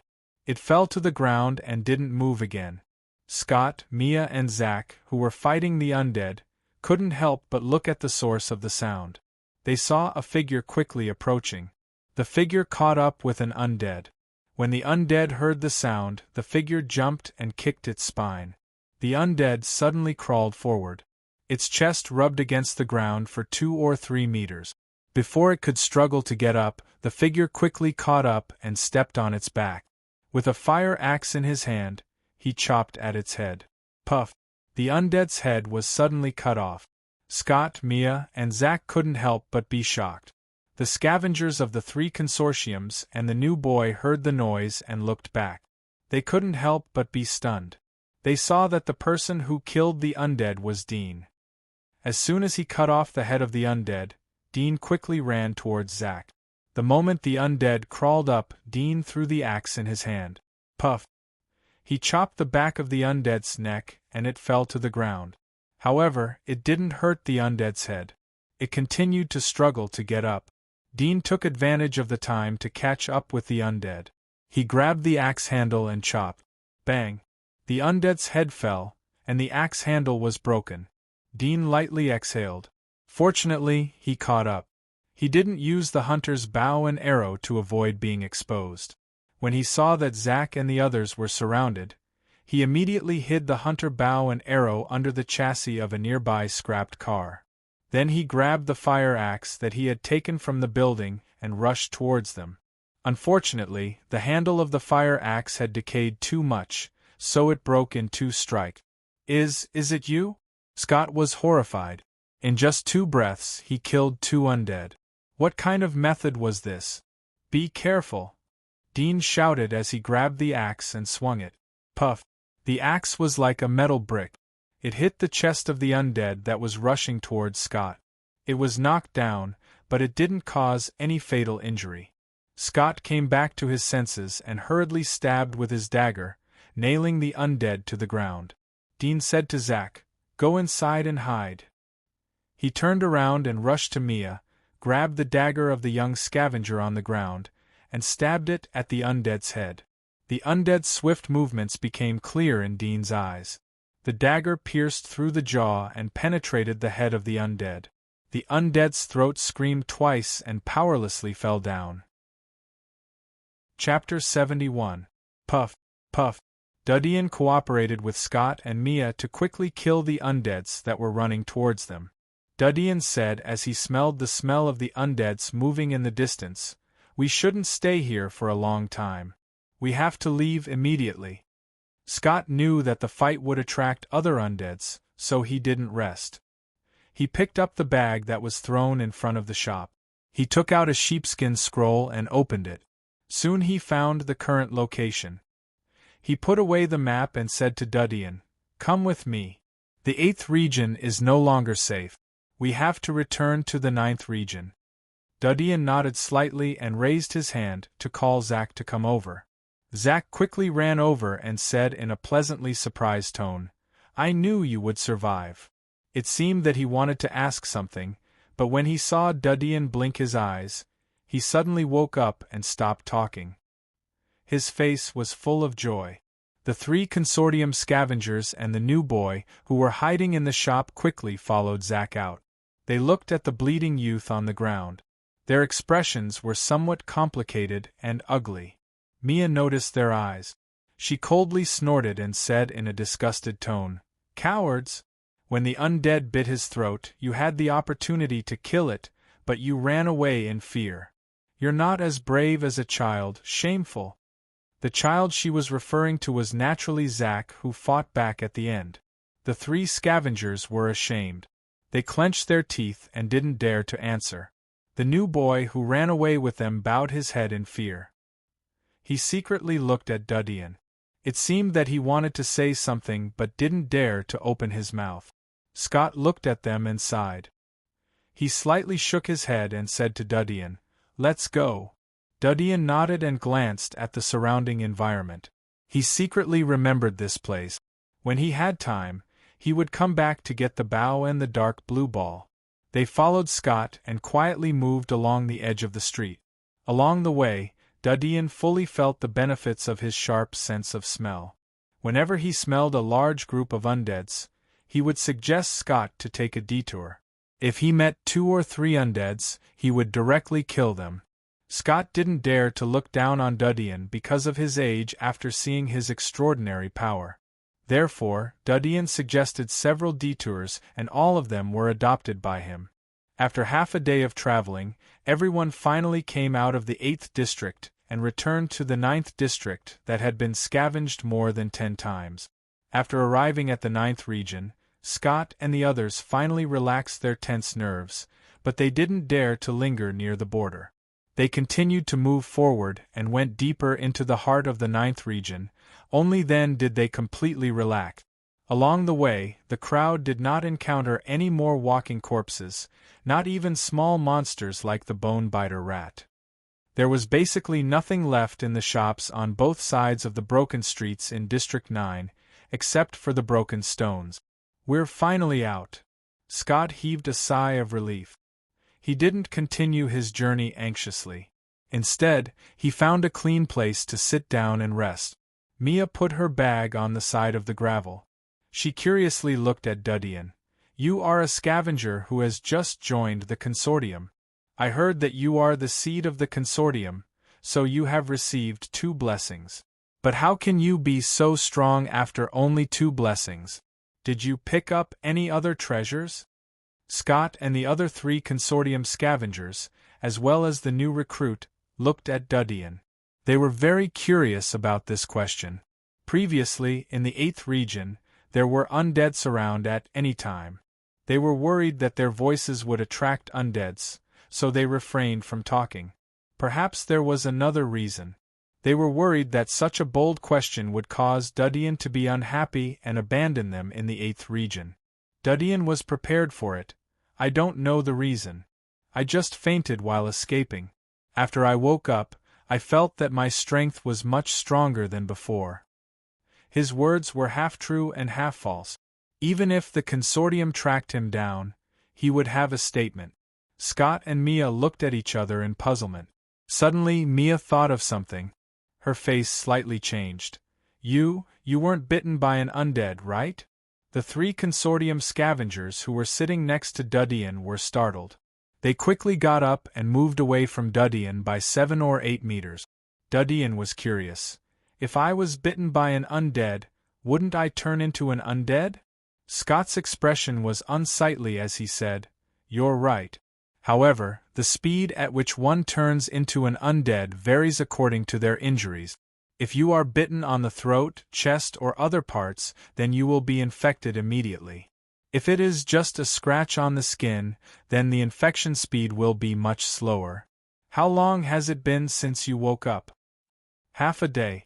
Generally, the slowest infection speed is 3 days. Scott looked at Dudian. "In other words, if you are infected, then in the next 2.5 days you will completely turn into an undead. If you don't turn into an undead after 2.5 days, then it means that you are not infected." Dudian nodded slightly. He naturally was not infected by an undead. However, Scott's words made him a bit nervous. He didn't know if the blood-colored worms were a kind of infection. "We have been outside the giant wall for 4 days. In 6 days we will return to the giant wall." Scott looked at Dudian and hesitated. "We should separate for the time being." Dudian looked at them. In addition to Zack, who was worried, there was more or less fear in their eyes. It was as if they were facing an undead. He couldn't help but smile and whispered, "All right, but I want to borrow your map so that I won't be able to find the way back if we separate." "Okay." Scott didn't hesitate and immediately agreed. Dudian looked back at Zack and smiled. "I'll go and find Mason and Sham. Don't worry, I'll be fine. Wait for me here." Zack's eyes were red as he clenched his teeth. "It's all my fault. We dragged you down. I'm sorry, Dean, I'm sorry. Don't talk nonsense. We are all brothers." Dudian laughed. Zack couldn't help but burst into tears as he gently sobbed. Scott, Mia, and the rest were silent. Dudian waved his hand and took the map that Scott carefully handed over and turned to leave. After disappearing from the sight of Scott and others, Dudian immediately ran at full speed. He followed the previous route back to area number 8 and collected the dark blue balls from the brains of the corpses that he killed along the way. It didn't take long for him to return to the place where he collected the bow and arrows. He found the bow and the dark blue balls from the bottom of the scrapped car. He immediately searched the surroundings for Mason and Sham. Along the way, whenever he encountered a lone walking corpse, he would directly kill it at close range. Although his fighting skills were still very immature, but with speed and strength, he could completely kill the undead before they pounced on him. However, if he encountered more than 3 undead at the same time, Dudian could only escape. After all, if a swarm of undead pounced on him, no matter how fast he was, he would be caught. Once caught, he would gradually be surrounded. This was the horror of the corpses. Even the hunters didn't dare to let the corpses get close to them. 2 days later, Dudian finally found Mason hiding in the ruins of a building. The reason why he was able to find him was because of the smell of his excrement. This also made Dudian learn that in the future, in the wilderness, you can't urinate or defecate anywhere. Even if you can't bear it, you have to bury it and leave as soon as possible. Dudian was about to return to area number 8 to continue to look for Sham after he sent Mason back to area number 9. But suddenly he smelled Sham's smell in area number 9. He couldn't help but be stunned. Following the smell, Dudian found Sham alone in the 9th region. He was speechless as he didn't expect the kid to come back alone. Dudian's heart was finally relieved after he saw that all 3 of them were safe. After settling the 3 of them, Dean returned to area number 8 and began his undead hunting plan. In the blink of an eye, 4 days passed. Chapter 72. 213-214. In a remote area of the 9th region, Dean counted the number of dark blue balls in his hand. This was the total number of undeads he had hunted these days in the 8th region. A total of 217 balls. To Dean's regret, he wanted to learn the hunter's method of ambushing the black beasts. He wanted to ambush from a high place and then use sound to attract the undead. As a result, although the undeads were attracted, but his shooting accuracy was a mess. Out of 10 arrows, none of them would hit the target. Occasionally, he would hit the target by pure luck. For this reason, Dean continued to practice his shooting accuracy in the next few nights. After 3 days of serious training, he was able to achieve 1 in 2 accuracy within the range of 50 meters. On average, he would hit the target by 1 in 2 arrows. However, the objects he used to practice shooting were still objects, and the size of the objects was too large. The initial rapid progress was normal, but if he wanted to improve further, it would be much more difficult. After all, the undeads could move. Moreover, it was not enough to hit the undeads. He must accurately hit their heads. Although his physique was higher than ordinary people, but in just a few days, he could barely hit the slow-wandering undeads. On average, 1 out of 3 arrows would miss the target.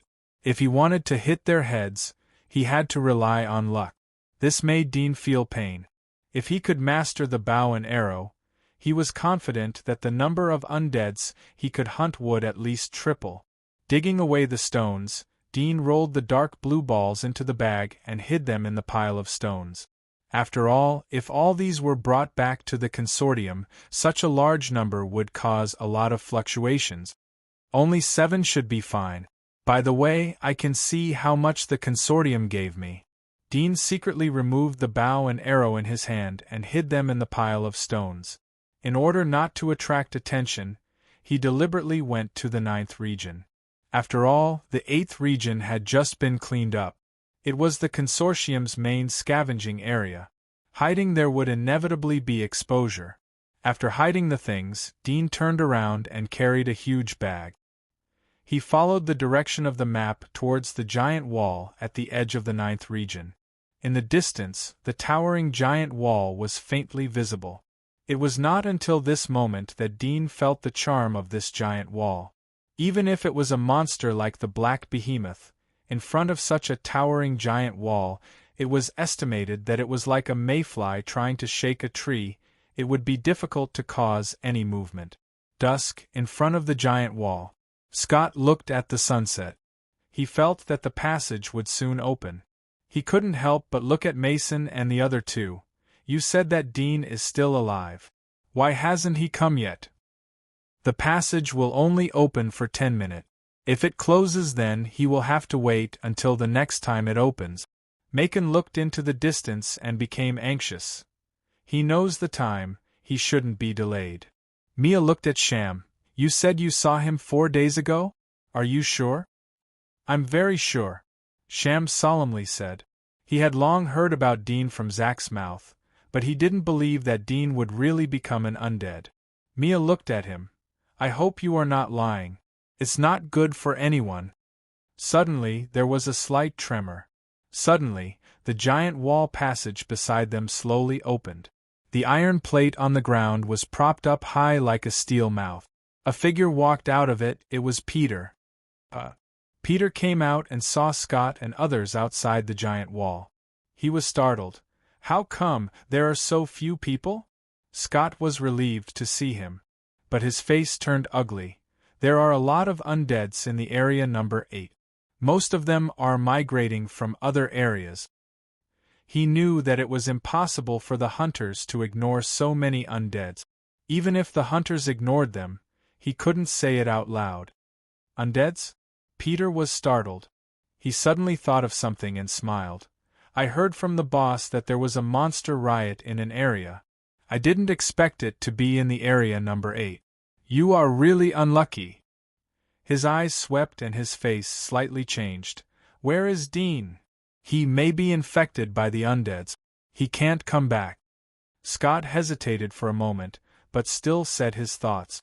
Although Zack and others said that they had seen Dean, but he didn't believe it.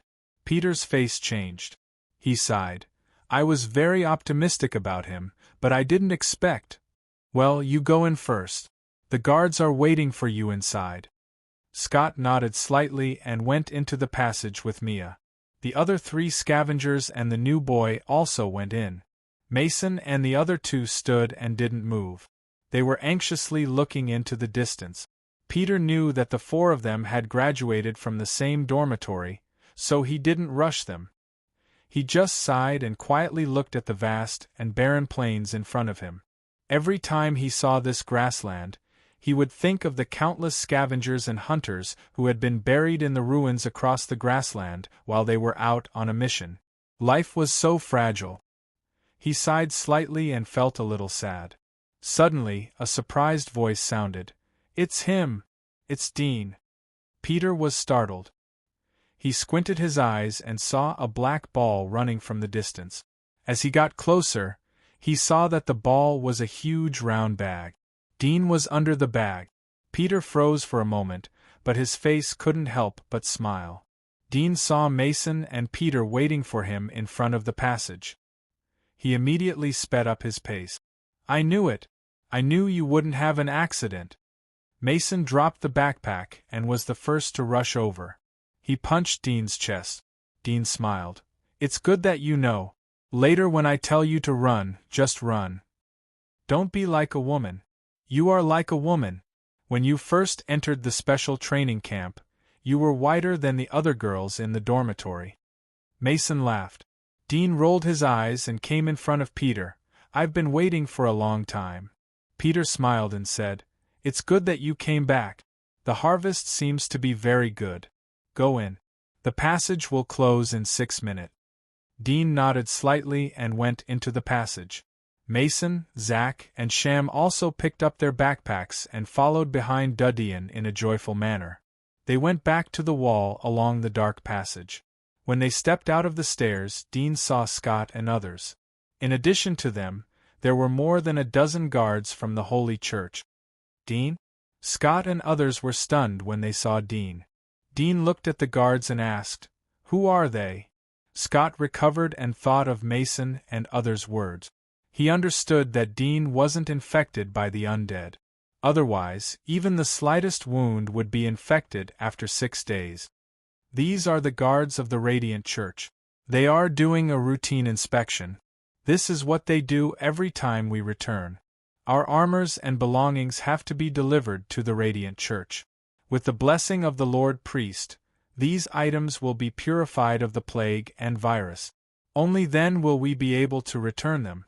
Scott explained. Chapter 73.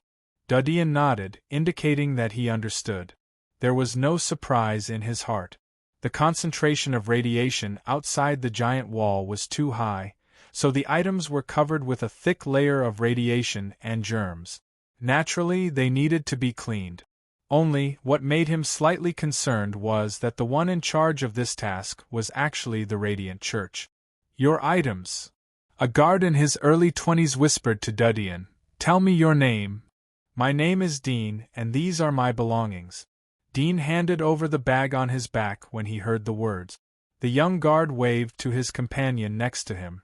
A guard of light came over and picked up the huge bag on Dean's back. He was wearing a white mask on his face. Good guy, it's heavy enough. I hope it's not full of scrap copper and iron. He sent the bag to the back of the escort car. A female guard was standing in the car. She tore a piece of paper from her wrist. Dudian's name was written on it. She attached the paper to the top of the bag and threw it into the escort car. Next, the young guard waved his hand. Dudian thought for a moment. He took out 7 dark blue balls from his waist bag and said, I also saw these. Do I need to send them together? The young guard looked down and couldn't help but be startled. He looked up and down at Dudian. Little guy, where did you pick this up? In the head of the undead. Dudian answered truthfully. The young guard stared at him. How did you think of turning over the head of the undead? Curious. Dean replied. The young guard stared at his eyes. He saw that the latter was looking at him without blinking. He nodded slightly. I'll take this thing and put it on your account. As for the value, your consortium will naturally inform you. He looked at Dean meaningfully and took the 7 dark blue balls. Dean read a bit of pity and indifference from the guard's eyes. He couldn't help but feel strange. But he knew that it was not appropriate to ask. He turned away and opened the passage. At this time, the young guard put away the 7 dark blue balls and took inventory of the 3 people's supplies. When the passage was closed, Peter saw that there were no other scavengers behind him. He immediately waved his hand and said, "Everyone get in the car." Dean. Scott opened the curtain of a black carriage and waved to Dean. "Come here." Dean didn't refuse his invitation, so he stepped into the carriage. Mia and another newbie boy sat in the spacious carriage, while the 3 consortium scavengers sat in another carriage. "We've wronged you before," Scott said apologetically after the carriage started moving. Dean shook his head. "It's human nature. I don't blame you." Scott looked at him and saw that he did not really bear a grudge. Only then did he let out a sigh of relief and said with a smile, "Speaking of which, you are our savior this time. After the 3 days of cleansing day, I will treat you to a good meal. It's a pity that you are too young, so I can't bring you to those fancy places. In the future, if you have any trouble or don't understand, just tell me. If I can help you, I will definitely do my best." Scott's expression was slightly solemn. Although he was laughing at the beginning, but it was obvious that this sentence was what he really wanted to say. Dean smiled. When he and Mia were surrounded by the undeads, they obviously could have abandoned the consortium scavengers and left. But they chose to stay. This alone made him admire them. After all, he was a person who had experienced life and death. He was very clear about the despair in the face of death. He understood that under that kind of despair, people would breed evil thoughts.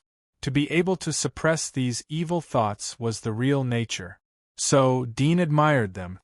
"What is the cleansing day that you just mentioned?" Dean asked curiously. Scott patted his head and laughed. "You see, I forgot to tell you. Fortunately, Peter isn't here. Otherwise, he would nag me again. I was going to enter the 8th region to scavenge. I'll have free time in the evening so I can slowly introduce you to the newcomers." He sighed and shook his head slightly. He looked at Dean. "Cleansing day is a routine after each return. Like those items, our bodies also need to be carefully checked before we can enter the giant wall's living area. Cleansing day is a total of 3 days. The longest incubation period of the virus in the body is 3 days. If 3 days pass and the person doesn't turn into an undead, then it proves that the person doesn't carry the virus and can return to the living area." Dean was enlightened. Indeed, undeads and monsters could be blocked by the giant wall. But the infiltration of the virus was much more terrible. Once a person was bitten by an undead and returned to the giant wall, the disaster caused would be extremely terrible. If the spread of the virus wasn't controlled in time, then the entire area would be infected. Suddenly, Dean thought of the boundary wall between the commercial area and the residential area. The towering walls and the giant gates were not only to distinguish between the rich and the poor. Their original meaning was to divide the various areas so that the virus would not penetrate into the wall and infect all the areas at once. Dean thought about it more and more likely. At this time, Scott curiously asked, "Dean, how did your strength become so strong? You have only received 2 blessings, but your strength is stronger than me. I have received 19 blessings." Mia and the newcomer who were sitting next to him were also curious. Dean saw that they hadn't forgotten this question. His heart was helpless. Sure enough, people's curiosity would never fade if it wasn't satisfied. "The air inside the wall is good," Dean said. Scott's forehead was full of black lines. "You are too stiff to change the topic."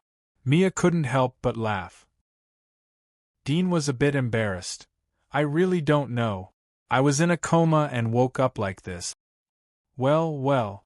Scott saw that he couldn't ask anything, so he could only give up. It didn't take long for everyone to come to a certain place on the outer edge of the commercial district. This was the edge of the residential area, where few people came, but the radiation in the air was much thinner than the other outer edge areas. The concentration was almost the same as the residential area. The reason why there were few people here was because it was a forbidden area. Withered vine-like old trees grew on both sides of the street. There were several dark and gloomy castles standing on several small hills. Dean and others' carriage stopped in front of one of the castles. Everyone got off the carriage. When the guard in front of the castle saw the carriage from afar, he opened the gate of the castle. A 3-meter-tall dark red horse galloped out of the castle. This horse was heroic and full of scarlet fur. With one look, one could tell that it was a war horse that loved to fight. There was a young man sitting on the back of the horse. He gently pulled the reins of the horse. The horse stopped in front of everyone. He didn't wear a helmet. His black hair was loose on his shoulders. His snow-white cheeks made him look very handsome. He glanced at Dean, Scott and others. "Come with me." Scott respectfully nodded and took the lead with Mia to follow the horse. Dean, Macon and the other two looked at each other and followed. Everyone knew that the extraordinary young man in front of them was the Knight of Light of the Holy Church. It was much more noble than the average knight. One must have a very high quality in order to get the title. If the general aristocracy had a knight following them, then it was the basic equipment of the aristocracy. But to have a Knight of Light following them, or to cultivate a Knight of Light from their own family, then it was a glory. It was a very prestigious thing in the aristocracy. In addition to the glorious identity, the strength of the Knight of Light was also unquestionable. They were the first vanguard to eliminate the evil alchemists and potions. Ordinary knights had to dismount and salute when they saw the Knight of Light. At this time, everyone followed the Knight of Light into the castle. They came to the basement of the castle. Everyone has a room. Bathe and change clothes. Stay here for 3 days. There is the Book of Light inside. It's best to read it. Even if your body isn't polluted, it can purify your mind. The youth indifferently said, "Yes, Sir Knight." Scott respectfully nodded. He was already familiar with the rules here. Dean and others had just arrived, so they followed Scott to meet up with him. Chapter 74. You, come with me. The youth pointed to Mia and said. Mia seemed to know where to go and respectfully nodded. After Mia left with the Knight of Light, the curious Macon immediately asked, "Where is she going? Why isn't she with us?" Scott laughed. "Why are you with us? She is a woman. Of course, she has to go to the ladies' room on the other side. There is no shelter here." Mason's face turned red as he heard this. He was embarrassed. "Well, take a bath and change your clothes. Someone will come over to check our bodies," Scott said as he took off the black soft armor that was stained with blood and threw it to the side. Then, he walked to the side of the toilet bowl naked and scooped up the clear water to wash his body. This was a big bath. People in this world were very taboo, but they had to do a big bath after coming back from outside the giant wall. Mason and the other two followed suit. They took off the black armor and began to wash their bodies. After 10 days of activities outside the giant wall, their bodies were very uncomfortable with sweat. Their bodies emitted bursts of stench. They wanted to wash for a long time. Dean's character was relatively introverted. This could be seen from his usual few words. He pulled up a curtain and hung it on the bed. Then he took off the scratched armor and began to take a bath. Dean couldn't help but secretly sigh every time he took a bath. He was not used to dry rubbing without shower gel. "Look, Dean, this guy is doing this again." He also used a curtain to cover himself. "There are only men here. What is there to cover? It's like this during the special training. Sometimes I wonder if Dean is a girl." Macon and the other two saw this and laughed. Dean put his head out of the curtain and fiercely said, "Mason, if you talk nonsense again, I will go and tell Bai Weiwei that you secretly drew her portrait." "Zack, don't laugh. Last time you secretly took someone's money. Do you want me to say it? Sham, if you follow me again, I will go and tear down your tavern." The three immediately covered their mouth. Scott, who was watching from the side, laughed out loud. At the same time, in a secret castle in the commercial district, under the claws of a black crow, a letter was sent into the castle through the window and landed in a room on the second floor. This was a very luxurious and spacious room. A dark red fluffy carpet covered most of the floor, and a large red paulownia desk was even older than the owner sitting on it. It was a fat middle-aged man, leaning against the creaking chair, and casually playing with two pure-colored agates in his hand. He caught a glimpse of the letter that had fallen on the desk. "What kind of news is it? They actually sent it over without going through the proper procedures." He frowned slightly, but he still sat up and opened the letter. The words were densely packed on the snow-white paper with a faint fragrance. He looked at it for a while and his face suddenly changed. "Byrne didn't come back? How is that possible? Wasn't he supposed to finish up the work? Why didn't he come back on time?" He stared at the letter, his expression uncertain. The consortium had set a time for the hunters and scavengers to go out. The consequences of violation were extremely serious. If they didn't come back on time, there was more than a 70% chance that they would die. The remaining 30% chance was that they were on the verge of death, trapped, or met with a crisis and couldn't come back in time. However, Byrne's situation was different. He was only responsible for finishing up the work. He didn't go to the gray area to hunt. The risk factor was extremely low. If he didn't come back on time, then the possibility of death was extremely high. He held the letter in anger. Byrne was one of the hunters he was responsible for. If he lost Byrne, his position in the consortium would be affected. Moreover, the money he earned would also decline a lot. "I must investigate clearly." He immediately made a decision. His eyes were cold. "If he doesn't listen to me and goes to the gray area, then I can't blame others. Even if the madman comes to find me, I can't bear the responsibility. But if he was killed by hunters from other consortiums in the 8th region, then it would be a problem of our consortium's intelligence." He immediately picked up the quill and quickly wrote down the order to thoroughly investigate the matter. After all, although the Melon Consortium was big, but the loss of a hunter was not a trivial matter. Moreover, such a strange loss was likely to involve intelligence loopholes or spies of the consortium. Melon Consortium's scavenger headquarters in the commercial district. 2 pieces of information were quickly passed to the headquarters. The first floor of the headquarters building was responsible for receiving and handling basic information. The second floor was the administrative floor, which dealt with important matters. At the moment, the 2 pieces of information were sent to a spacious office on the second floor. Information from the Hunter headquarters? A middle-aged man in his 40s sat on the desk. He had a mustache and was wearing a suit. He was sitting upright and respectful. He used to be a butler of the Mel family and was deeply loved by the master. Now he was assigned here to manage the scavengers. His power and identity were much higher than a butler. "There is a hunter in the 8th region who didn't come back? Strange, the 8th region has been cleaned up. There are only some minor matters left. How come the hunter didn't come back?" The middle-aged man stared at the letter and frowned. The higher-ups suspect that the hunter had an accident. So they sent this letter. Is it because they suspect that there is a problem among us scavengers? After all, he had been running this business for more than 10 years. He immediately figured out the meaning of the higher-up. His face was somewhat gloomy. If they thoroughly found out that there was a spy among the scavengers, then the staff of the headquarters would be criticized and even punished.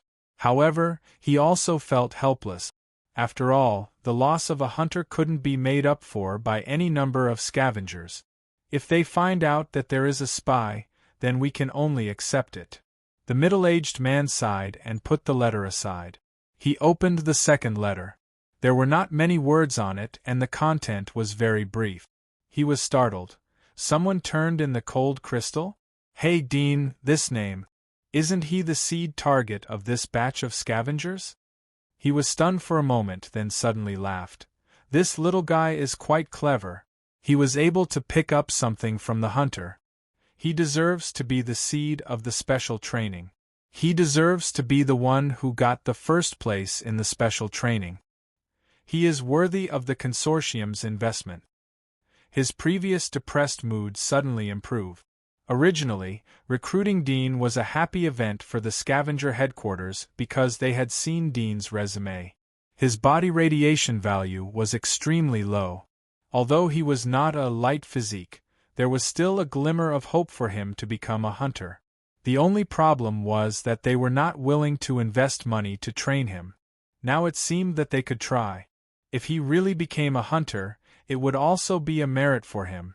He put the letter on top of the previous one. If it was another consortium scavengers who picked up the cold crystal and happened to encounter the letter from the hunter headquarters, he would most likely link the two together and come up with some conjectures. But now that the target was Dean, he would not associate it. Because Dean had graduated from the scavengers' special training and was also a seed target. No consortium would be stupid enough to send such a person to be a spy. Secondly, during the scavengers' special training, all consortiums including the military were prohibited from contacting the scavengers.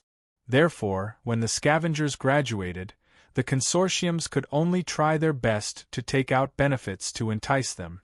They could not contact them in private. That would break the rules. Chapter 75. At this moment, Dean had just finished his bath in the basement of the castle. He was sitting on the bed and chatting with Macon and others. It didn't take long for the door of the basement to be pushed open. A team of people came in. There were 4 guards escorting 2 doctors wearing white coats and masks. They were carrying medical boxes in their hands. Everyone is ready to be inspected. Take off your clothes. One of the guards shouted. Scott, who had many experiences, didn't put on his clothes. He just sat on the bed. Dean, Macon and others could only helplessly take off their clothes. Fortunately, the 2 doctors were male. Otherwise they would feel shy and embarrassed to be naked in front of the opposite sex. Look at the side. Well, turn around. The 2 doctors came to the outside of the cage and looked one by one.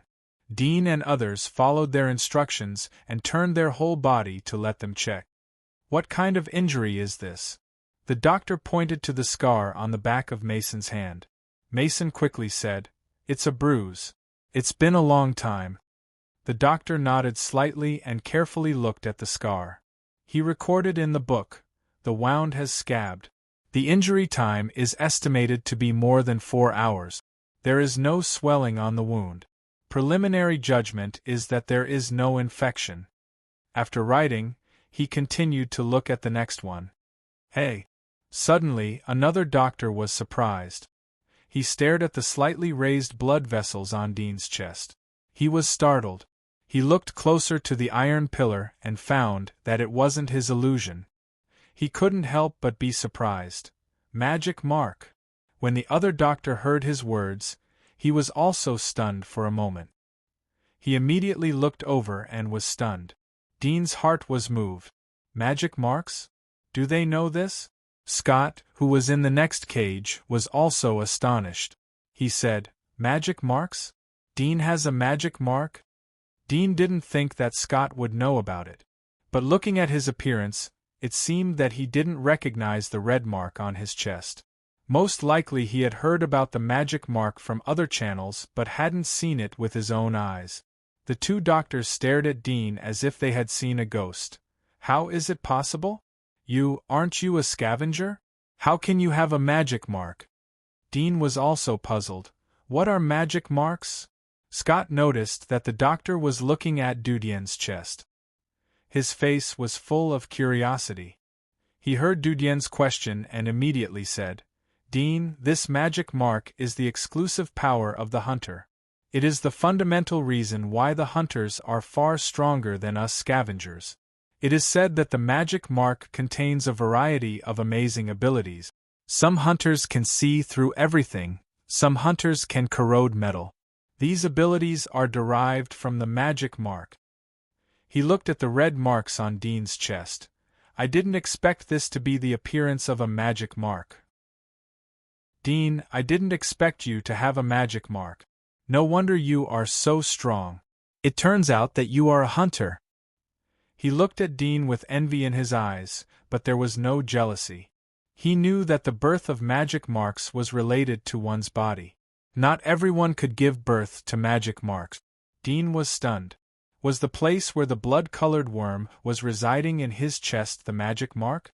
Everyone is a hunter? Doesn't that mean that he is a real hunter? The two doctors looked deeply at Dudien. One of them said, "Although I don't know how you got the magic marks as a scavenger, but it should be related to your body. Can we test your body again?" Dean had long been worried about the hidden dangers that the worm would bring to his body. He immediately agreed. "Sorry to trouble you too. It's not troublesome. If the test is as we expected, you will be a hunter in the future. You don't have to be polite with us." The attitude of the two doctors was modest, and there was a smile on their faces. Dean was surprised. He suddenly realized the gap between a hunter and a scavenger. At the same time, his heart was quietly relieved. Since other hunters had magic marks, he was not special. There should be no hidden dangers. The two doctors let Dean stretch out his arm from the gap between the iron pillars to help him check. One of the doctors took out a small glass meter from the medical box. It was a radiation meter. Dean immediately understood that they wanted to test the radiation in his body. At the same time, he also guessed that the magic mark was mostly related to the radiation content in a person's body. After all, this was the biggest difference between a hunter and a scavenger. Soon, the doctor extracted the blood from Dean's finger and measured it with the radiation meter. Dean's vision was completely different from before. He suddenly saw the red line at the bottom of the radiation meter. It slowly crept up a few centimeters and then softly slid down. This time, he saw it very clearly. This red line was clearly a hair-thin worm. Could it be that there was a worm like this in every radiometer? Dean suddenly realized. No wonder, in this technologically backward world, they were able to measure the radiation value of the human body. It turned out that it was through this mysterious worm. This worm was mostly the same as the light worm he had seen in the hunter's castle. It was a worm that had a special sensitivity to radiation. So low. The two doctors were surprised to see the reaction on the radiation meter. They looked at each other and suddenly realized that such a low radiation content, no wonder the magic mark was born. However, both of them felt strange. How could such a talent be assigned to the scavenger group? Was it a mistake of the consortium? They didn't dare to think too much. After all, this was a matter of the top and had nothing to do with them. They just had to do their own work. "We will submit this to the top after the test," one of the doctors politely said to Dean. "You have the physique of a hunter. I believe that the consortium will soon promote you to the hunter group. Congratulations." Dean was not used to their honorifics, but he thought that this was a world with a clear hierarchy. There was no need to be pretentious. He calmly nodded and said, "Thank you both." The two doctors smiled and said a few polite words. Then they checked Macon and Scott, as well as the 3 consortium scavengers and the new boy. They recorded the situation and left the basement under the escort of the 4 light guards. I didn't expect that Dean would unknowingly become a hunter. After the doctor and the guard left, Scott looked at Dudien in amazement. His eyes were full of surprise and flattery. This was a godsend opportunity to be in close contact with a hunter. If he could get a little protection or a little help from Dudien, then his future life would be much better. Even if Dean said a few words, his share of scavenging in the consortium would increase a lot. This was the influence of a hunter. Mason, Zack and Sham were equally surprised to see Dean. Their faces were full of envy and happiness for him. In the future we will have a backer, ha ha. Mason laughed. Zack said, I didn't expect Dean to become a hunter. I doubt that I am dreaming. Isn't it? I didn't react. Sham said, I knew that Dean is a seed. As long as he performs well, sooner or later, he will have the opportunity to become a hunter. I didn't expect that he would become one. Gee, he is so young. I don't know what reward the consortium will give to Dean. All three of them were a little excited. Dean looked at their happy appearance and smiled. He reached out and touched the magic marks on his chest.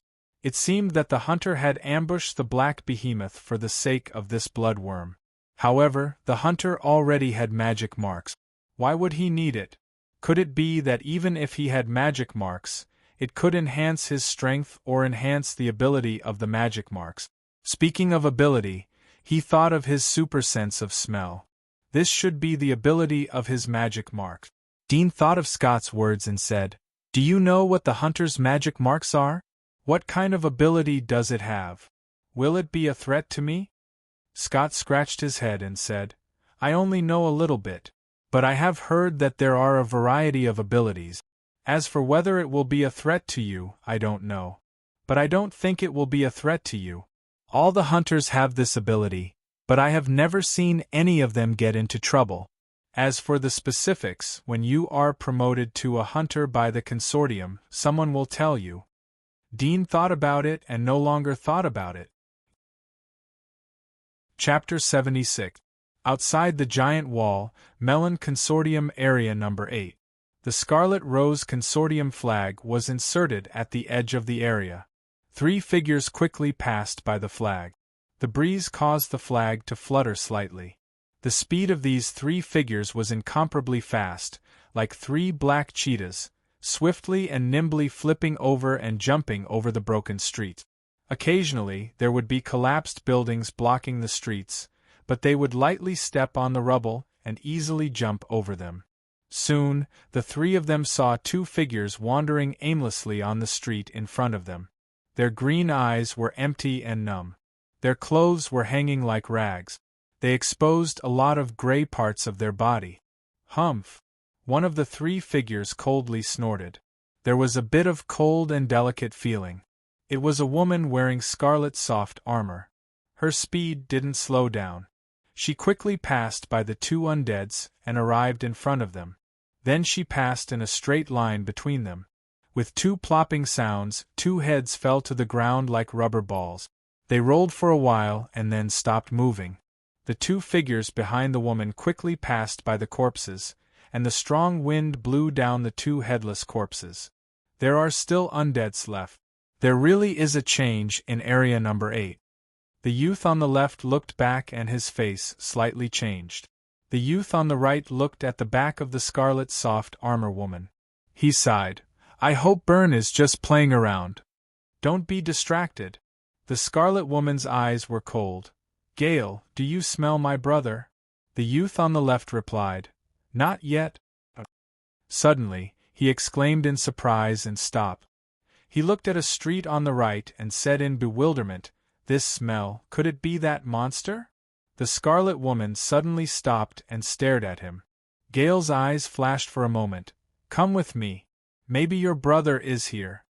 Then he quickly flew along the street. Soon, the 3 of them came in front of a collapsed building. Gale quickly drilled into the collapsed building.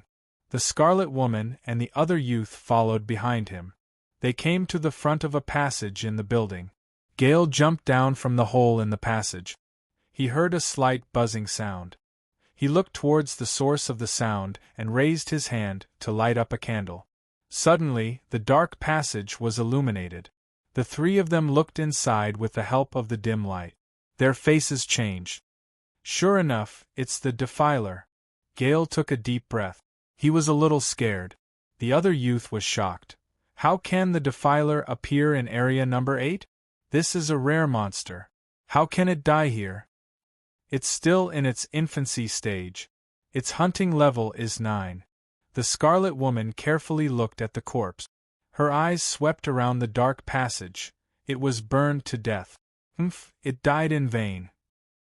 Gale came back to his senses and said, "Look, the head of the fear-infected has been cut off. This should be the work of a novice. We all know that the brain of the fear-infected has nothing except for the brain matter. Moreover, those parts of its body were not removed. It seems that the person who killed it is likely to be a rookie hunter. There are no new hunters joining our consortium recently," the other youth said. The Scarlet Woman sneered. "That can only mean that the hunters from other consortiums didn't understand the rules and broke into our area." Gale slightly nodded. Suddenly, his nose twitched. His face slightly changed. "I seem to smell your brother's scent." The Scarlet Woman's eyebrows raised. Gale's face turned ugly as he said, "It's coming from the body of the fear-infected. It shouldn't be." The Scarlet Woman's face changed. "What nonsense are you talking about?" Gale held the flame as he approached the burnt corpse. He immediately saw a finger-thick soft armor fragment in the gap between its claws. The scent he smelled was coming from this fragment. "This."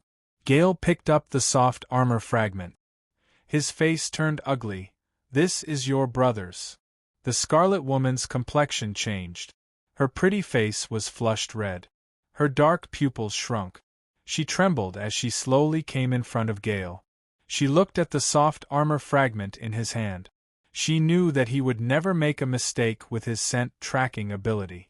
She also knew that if her brother met with the fear-infected, that had reached the level 9 hunter level, what would be the end of him? Beast. The skin on the side of the Scarlet Woman's arm slowly peeled off, revealing 2 blood-red scimitar-like blades. She slashed at the neck of the Festine. With a puff, the muscle fibers of the rotting corpse were extremely fluffy and were easily cut open by the blood blades on the side of her arm. The rotten blood sputtered on her face, but she didn't care at all. She swung her hands like a mad woman. Blood splashed. The bloodthirsty flies around the burnt corpse were scared away by her. "Bastard, bastard, bastard!" As she tore apart the charred corpse with her arms, tears flowed out of her dark red eyes and fell on her delicate cheeks, washing away the blood on her face. Gale and the other youth had a complex look.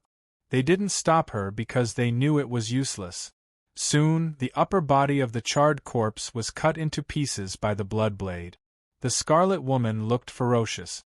She grabbed its rotten body with her hand and tore its stomach apart. The extremely stinky and rotten smell flowed out along with the gastric juices and stained the Scarlet Woman's arm. She didn't care at all. She crawled in the gastric juices and only picked up some digested bone residue and metal pieces. "Beast, beast." The Scarlet Woman repeated these 2 words. She was so sad that she couldn't think of new insults. The corrosive gastric juices didn't have the slightest effect on her soft armor and bloody blade. Gale couldn't bear it and pulled her. "Don't be like this. Your brother may have escaped from its claws and is still alive somewhere. Get lost," the Scarlet Woman said in a cold voice. Gale sighed as he let go of her. The Scarlet Woman slightly gasped as she clenched her fist. Her beautiful face was full of ferociousness. "I want to find the person who killed this beast. A damn rookie hunter will never be able to beat it. It must have been seriously injured after fighting with my brother. That bastard must have killed him. I want him to die." Gale nodded. "We will help you. We will definitely find that guy. He dared to invade our area. We will never forgive him." The other youth said, "I think that person should have left some clues in the vicinity. Let's look for it. Maybe there will be some unexpected harvest." Gale nodded slightly. He looked back and pointed to the stone beside the hole. "The blood on it should be left by that person. I remember the smell. Let's look around and see if there are any other clues." The Scarlet Woman saw where he was pointing and looked back. Her dark red pupils were extremely cold. She came to the front of the stone and raised her hand to touch the dried blood on it. A horrifying scene appeared. On the back of her white and tender hand, there were black vein-like things breaking out of her skin. They wriggled and climbed to the stone as if they were licking the blood on it. Soon, the dried bloodstains gradually disappeared from the stone. Gale's face slightly changed, but he didn't say anything. He knew that this was the ability of her magic marks. Chapter 77. In the basement of the castle. Dean and the others rested after the doctors left. They hadn't had a good rest in the 10 days outside the giant wall. At the moment they were in a cage. Everyone was completely relaxed and soon snored loudly. Dean didn't fall asleep immediately but gently stroked the magic marks on his chest. The touch was extremely clear. He couldn't tell whether it was from his fingertips or from the magic marks. He felt as if his heart was being touched by his fingers. The cool feeling made his hair stand up. His nerves were instinctively tense. He could feel his heart beating faster when he exerted a little force. There was a bit of tightness in his chest. This magic mark. If it is destroyed, then my life will be greatly threatened. I might even die. Dean silently thought. He didn't expect that his life would be linked to the magic marks. To be precise, it was linked to the blood worm inside the magic marks. He was lying on the bed, turning left and right, but he didn't fall asleep. Suddenly, he caught a glimpse of the Holy Scripture of Light on the table.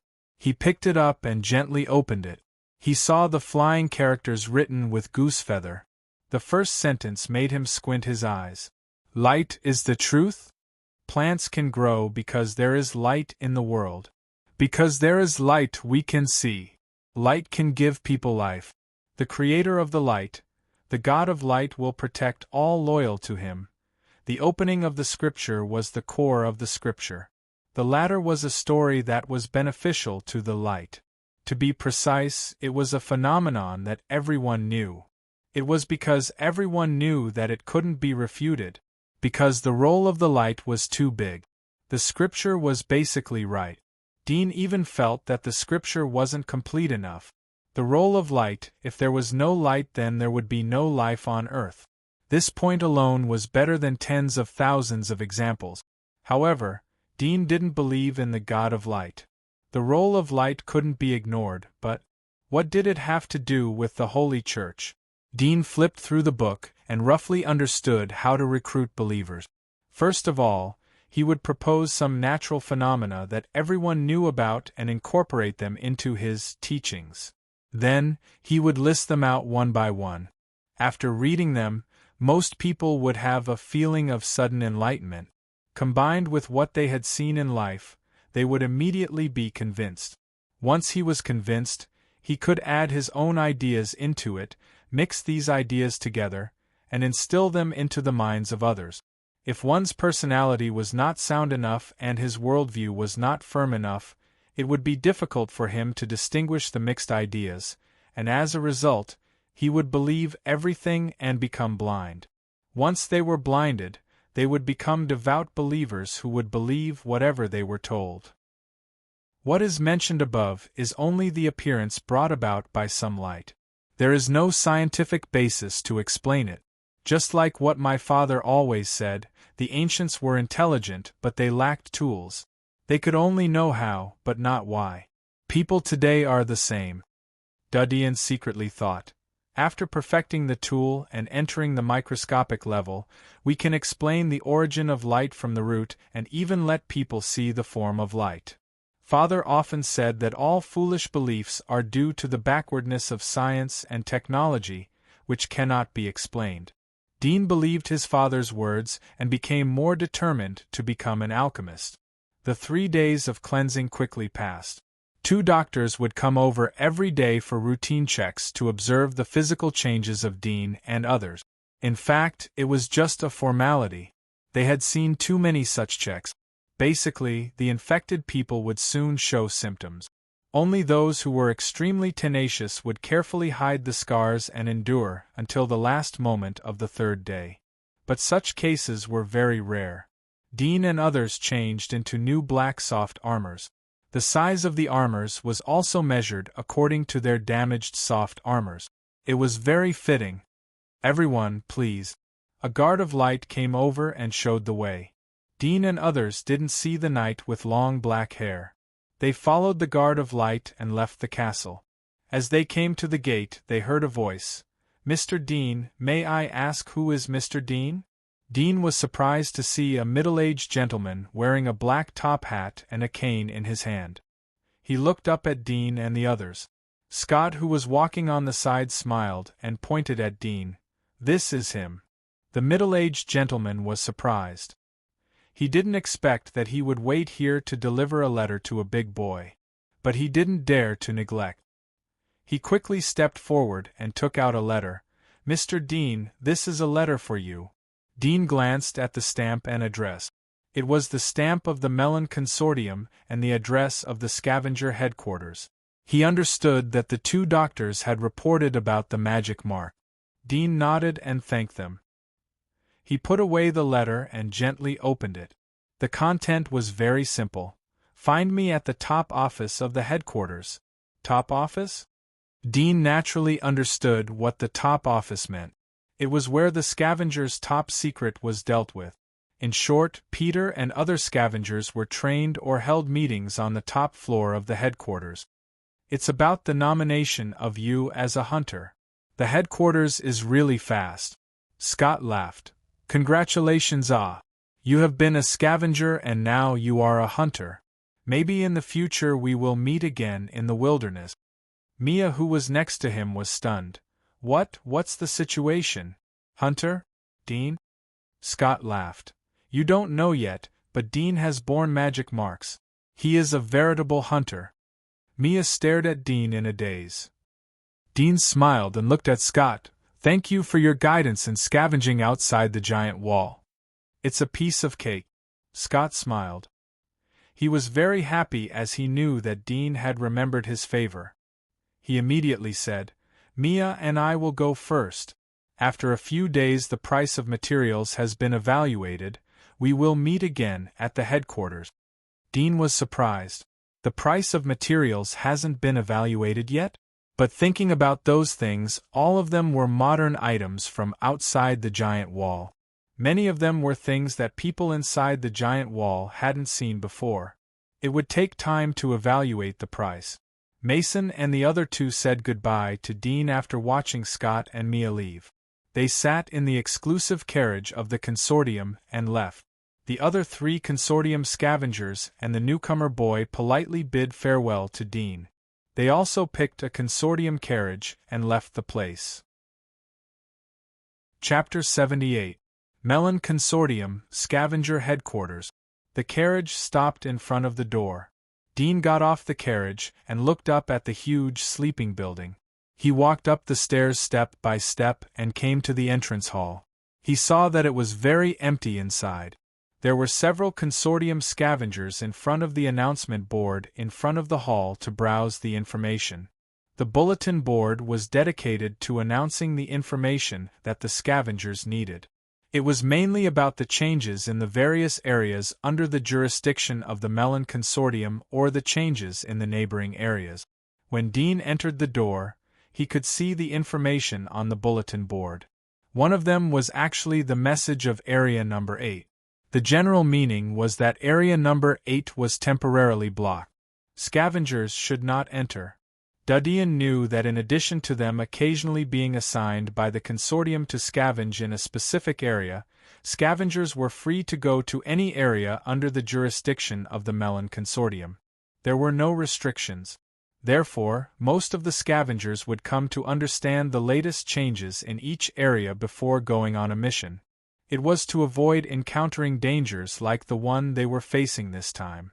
After all, although these areas had been cleaned, but how could the undead and monsters pay attention to the lines drawn by people? They would often break into some areas that had already been scavenged, just like the one Dean met. After a glance, Dean went upstairs along the corridor inside the hall. Hey Dean! Suddenly a voice came. Dean looked over and saw Peter coming out of the office with a cup of hot coffee. He smiled and said, Mr. Peter, the materials you picked up haven't been estimated yet. What are you doing here? Peter asked in a strange tone. Dean also felt strange. Hadn't he heard about his own things? Suddenly, he thought about it. Hunters' affairs seemed to be confidential. Ordinary scavengers could only rely on their qualifications like Scott to hear some gossip. But Dean didn't expect that Peter wouldn't get the news. He smiled and euphemistically avoided the topic. It seems that there is something the higher-ups want me to do. Peter froze for a moment. And suddenly thought of something. He frowned and said to himself, "It shouldn't be. Even if they suspect, they won't suspect you newcomers." Peter looked at Dudien's puzzled eyes and hesitated for a moment. He approached Dudien and whispered, "I guess they are looking for you about the undeads in the 8th area. I have heard about it. A few days ago there was news from the Hunters' headquarters that they will thoroughly investigate the scavengers who entered the 8th area. However, there is no reason for them to suspect you newcomers. You don't have to worry too much as long as you pay attention to your words." Dean couldn't help but be startled. His whole body was slightly erect. It was as if he had encountered an instinctive danger. But soon he found that he was overreacting. His face quickly returned to normal. "I was wondering. Mr. Peter, thank you for reminding me." Peter smiled. "I'm looking at you. Work hard." Then he left with the hot coffee. Dean looked at Peter's back and slowly turned back. The smile on his face had disappeared. His eyes slightly narrowed. He thought that the Hunter headquarters would investigate area number 8 and look for traces from the scene. He didn't expect that the scope of thorough investigation would be expanded to the scavengers. Although he wasn't afraid, but such a big action was enough to show that the Hunter headquarters was very serious about this matter. His mind quickly recalled the traces that he had dealt with. He suddenly thought of something. This magic mark was the ability of every hunter. So would other hunters have any special abilities like his keen sense of smell? Thinking of this, his fingers slightly clenched. His heart made up his mind. Even if the higher-ups investigated, he wouldn't admit it. He looked at the steps in front of him. His expression was calm as he walked step by step. The scavenger headquarters had a total of 4 floors. Each floor had guards. These guards were selected from the nobles of the Melon Consortium. Only the nobles had the right to recruit private armed forces. But the quota was limited. This was one of the basic requirements for a consortium to have a foothold. The door opened, and a middle-aged butler opened it. He looked up and down at Dudien and smiled. "You are the new member of the consortium, Dudien. Please come in." Dean nodded and entered the room. The dazzling golden light immediately shone on his body, and a faint fragrance wafted from every corner of the room. The floor he was stepping on was extremely soft. It was actually a dark red carpet. He quickly and accurately glanced at everything in the room. All the tables, chairs, sofas, desks and oil paintings were extremely expensive. A compelling atmosphere of elegance and wealth crowded over him. He sighed deeply in his heart at the luxury. His gaze fell on a huge oil painting of a woman at the top of the room. It was a middle-aged man with a strong physique. He had thick eyebrows and starry eyes. He had a murderous and cold temperament. At the same time, he also had a bit of vicissitudes and laziness. The most eye-catching thing was the side of his chin, near his neck, where there was a finger-long scar. The position of this scar was shocking. It made people think that if it was half a centimeter away, perhaps the carotid artery would have been cut. "Little guy, come and sit down." The middle-aged man looked at Dean. There was a little surprise in his eyes as he smiled. Dean saw the gentle attitude of the middle-aged man. He knew that he was not going to inquire about the hunter. His heart was relieved. He went to the sofa opposite to the middle-aged man and sat down. "I've seen your resume. The radiation value measured before was only 0.8, not even 1. The middle-aged man gently opened a book on the table and smiled at Dean. "This time you have just come back from outside the giant wall. The radiation value in your body has just broken 1. But the radiation content in your body is high. After a period of time, your body will automatically adjust and adapt. The radiation content should be reduced by 0.1. In general, the radiation content is less than 1. Little guy, do you know that this is the radiation content of a hunter? Dean nodded slightly. He was not surprised. Chapter 79. Dean was prepared for this question, so he honestly used the previous words. I don't know. After I fainted, I got this. Fainted? Dayton was interested. How did you faint? Dean was calm on the surface, but his mind was spinning fast. If it was before, he would only vaguely say, I don't know. But when he heard Peter's words, he knew that the hunters had investigated the 8th area. Moreover, he understood that the magic marks were not unique to him, but every hunter had some strange ability. Although he had burned the body of the hunter, and the body was eaten by the black behemoth, but he wasn't sure if there were any traces left at the scene that he hadn't noticed and exposed him. Moreover, the death of a hunter and the birth of a hunter were both big events, so it was easy to associate them together. Thinking of this, Dean changed his mind. I saw a hunter fighting with a huge monster, and he was so scared that he fainted. Elder, what was that monster? It was so big. His fingers could not help but clench, and his body slightly trembled, as if he still could not stop the fear in his heart. Dayton looked at Dean's slightly trembling legs under the tea table, and his eyes showed a bit of thinking. This process only paused for a few seconds, and he quickly recovered his eyes. He bowed his head and sketched a line on the book. That monster is called Defiler. It is a monster with a name. Its body has been born with parasitic soul worm. Your magic mark is actually the body of the parasitic soul worm. Defiler? Dean murmured. Only now did he know the name of the monster he killed. But Dayton's last words surprised him. When he was about to ask directly, he suddenly became alert and said in a panic, Sir, what is the parasitic soul worm you mentioned? It entered my body? Then I am. Dayton raised his head and said with a smile, Don't worry, I said that the magic mark was the corpse of the parasitic soul worm. It was already dead when it drilled into your body, but even though it was dead, it was still connected to your body before it died. Its corpse turned into a magic mark, and the location of the magic mark is your fatal spot. It is as important as your head and heart. Remember to be careful in the future, and it is best not to reveal the location of your magic mark. Dean was stunned, but there was a burst of surprise in his heart. He had always been worried that the worm was in his chest, and he didn't know when it would bite him. He didn't expect it to be dead, so the hidden danger was much smaller. At the same time, he also captured a piece of information from Dayton's words. It seemed that everyone's magic mark position was different. His magic mark was on the chest, while the other hunters' magic marks were on other parts of their body. Little guy, you're very lucky, Dayton said with a smile. To be able to obtain such an opportunity, Lady Luck is looking after you. Originally, the headquarters intended to look at your performance. If your performance is good, then after 2 years, you will be given an opportunity to study at the Hunter College. Then you will be able to buy the parasitic soul worm, so that you can become a real qualified hunter. I didn't expect that you would accidentally become a hunter in advance.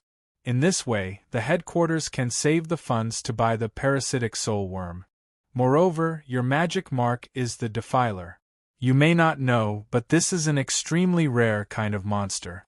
I believe that when you arrive at the headquarters, the other hunters will be very jealous of you. Dean said, This is all thanks to the consortium's cultivation. Elder, what is the parasitic soul worm that you said? Do you want to buy it? Don't we have it in our consortium? This is a kind of parasite that feeds on the monster's soul. Dayton didn't mind explaining to Dean. He smiled and said, Generally, it is in a more special and powerful monster. Once this thing enters the human body, it will die. Therefore, the hunters can't give their magic mark to each other. That's why the number of hunters hasn't increased. Because there are too few monsters, it's very difficult to meet them. Although the consortium has the ability to capture the monsters, but there is no way to raise the parasitic soulworm. The only way is to directly raise the monster. But the monster is not allowed to be brought back to the giant wall. So we can only buy it from the Holy Church. They have the God of Light's cradle, which can preserve the living parasitic soulworm. But the price is extremely expensive. Dean was secretly awestruck. No wonder the Holy Church, as a religious organization, could recruit a large number of light guards and knights. Even all the consortiums had to give face to the Holy Church. In addition to the superficial belief, there was a deep penetration of substantial interests. This time I called you in secret. Your identity as a hunter hasn't been made public yet. Even the other senior members of our headquarters don't know about it. Dayton smiled and said, "This is to protect you. I hope you don't spread the news. The headquarters will soon send someone to confirm your identity. After the confirmation, you will be able to go through the identity procedures and become a member of our consortium's hunter team." Dean nodded slightly. In addition to protecting him, the real purpose should be to prevent other consortiums from knowing the news and secretly poaching me. Oh, there is one more thing. Dayton suddenly remembered and said, "You submitted the 7 soul crystals, commonly known as cold crystals. The price of each one is 1 gold coin. Although your identity hasn't been registered yet, but this is in accordance with the proportion of the hunter's share. If you are a scavenger, you can only get 1 silver coin." Soul crystals? Dean knew the name of the dark blue ball. At the same time, he was secretly speechless. The proportion of the scavenger and the hunter's share was 10 times different. He was a seed target, so he had a 30% share. So, wouldn't the hunter get 300% share? Wouldn't the consortium lose money? Dayton saw Dudien's surprise and laughed. "Anyway, you are going to the hunter's headquarters. Let me be frank with you. The scavengers will get 50% of the total cost of the consortium's transportation.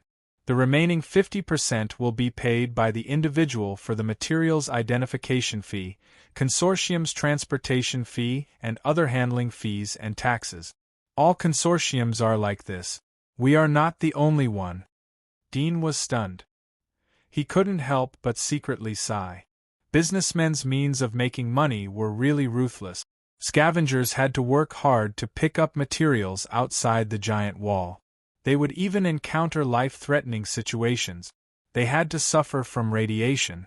But in the end, they could only get a very small part of the things they brought back. Consortiums only needed to provide channels to the outside of the giant wall and other channels to get a lot of profit. It was simply an empty hand. It seems that the real powerful businessmen are not trading but robbing. Dean felt that he had gained a lot of knowledge. Chapter 80. It's confidential. Dayton faintly smiled. But it's not a secret among the senior hunters. I can personally reveal 1 or 2 things to you. This thing is one of the raw materials of God's blessing. It can enhance physical strength. But if you use it directly, you will be infected by the resentment of the undead. It's easy to degenerate into undead or other monsters. Dudien was startled. He remembered that when he was branded with the magic mark, he seemed to have absorbed a soul crystal while he was unconscious, but nothing happened. Was it because of the magic marks? Can't a hunter use it directly? Dudien asked. Dayton shook his head. No. Dudien was stunned. His heart was pounding. Even a hunter couldn't use it? But he could.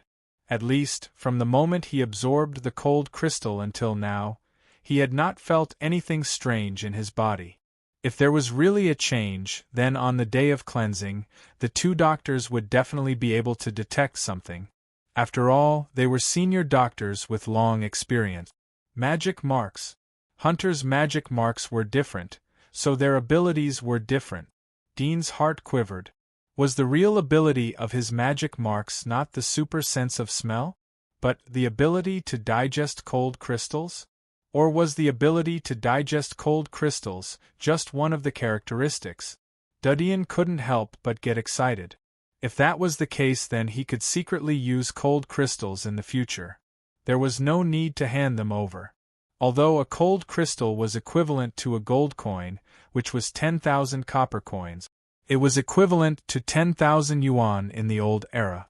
But he had seen the cruelty outside the giant wall.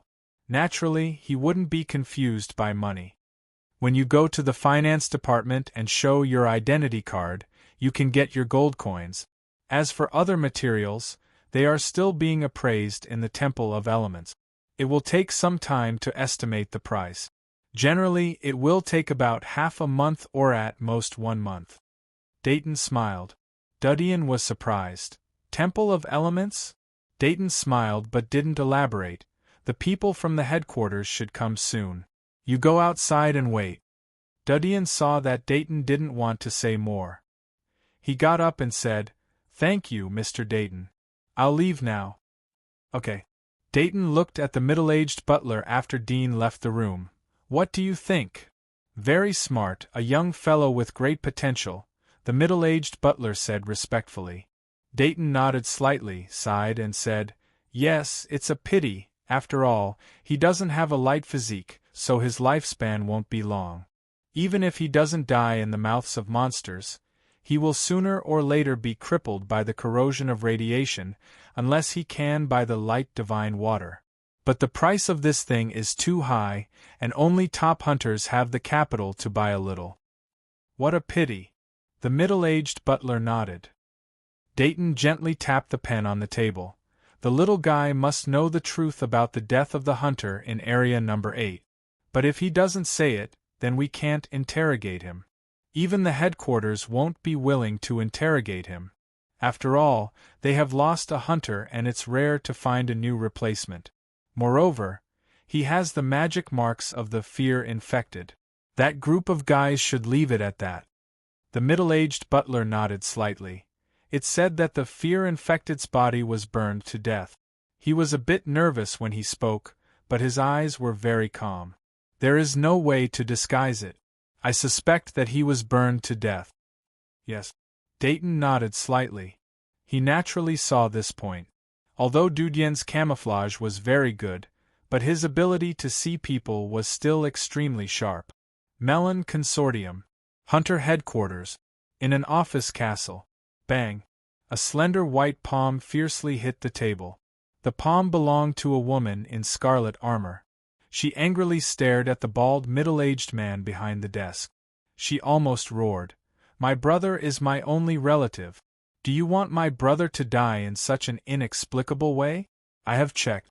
Huashan Consortium and the military have recently recruited new hunters. I just want the headquarters to help me ask them personally." The bald middle-aged man looked calm. He looked at the woman's spittle splashing on his face, but he didn't wipe it. He quietly said, "You should be clear that we have no evidence. Even if their hunters sneak in, they can only blame the patrolling hunters in area number 8 for their negligence. They didn't detect it in time. Besides, the forensic doctor has already done the autopsy. Your brother did die in the body of the defiler. He has been digested to the point where only some residue and soft armor fragments are left. I know you are angry, but the monster that killed your brother is already dead. What else do you want?" "I want revenge," the Scarlet Woman roared. "Even if my brother was killed by the fear-infected, I will not allow others to pick up the fruits of my brother's labor. There was no parasitic soul worm in the body of the fear-infected. There must be someone else beside it. Why let my brother die in vain while he harvests the spoils of war?" The bald middle-aged man calmly said, "I understand that you can't accept it for a while, but I will never allow you to do anything that will hurt the interests of the consortium. You'd better not make any small moves. The consortium will investigate this matter and give you an explanation." "Hurt the interests of the consortium?" The Scarlet Woman couldn't help but laugh. Tears welled up in her eyes. "My brother is dead and you talk to me about benefits? Do you think I don't know how much benefits I have brought to the consortium over the years? The bald middle-aged man knew that he had made a slip of the tongue. He frowned slightly and said, I've already said that the consortium will give you a satisfactory explanation. If we find that person and prove that he's from another consortium, we won't let him pass. You don't need to worry about this. However, you can't act on your own. If the other consortiums get hold of this, you'll suffer a great loss. The Scarlet Woman stopped laughing and looked at him mockingly. She didn't say anything and turned to leave. At this moment, the door of the room was suddenly pushed open. A guard trotted in and respectfully saluted the Scarlet Woman. Then he came in front of the bald middle-aged man and said, Sir, this is the news from the scavenger headquarters. The bald middle-aged man frowned, but he still took the letter and opened it, quickly skimming through it. Huh! The bald middle-aged man was surprised. He couldn't help but look at the back of the Scarlet Woman. Seeing that she didn't notice this, he was a little relieved. He quickly closed the letter and said, I know. You can leave now. The Scarlet Woman, who was already at the door, heard the guard's words. Her figure suddenly stopped. Her eyes were slightly red and revealed a cold, murderous aura. Then she disappeared from the door. After the Scarlet Woman left, the bald middle-aged man quickly took out a new letter and quickly issued an order. Chapter 81. Dean came to the finance department on the first floor of the headquarters hall. He received the gold coins for the 7 cold crystals that he had handed over. These 7 gold coins were equivalent to the savings of an ordinary family in the residential district for more than 10 years. Even Jura and her husband, who had a good position, only had a monthly salary of 5 or 6 silver coins, which was already considered as a high salary class.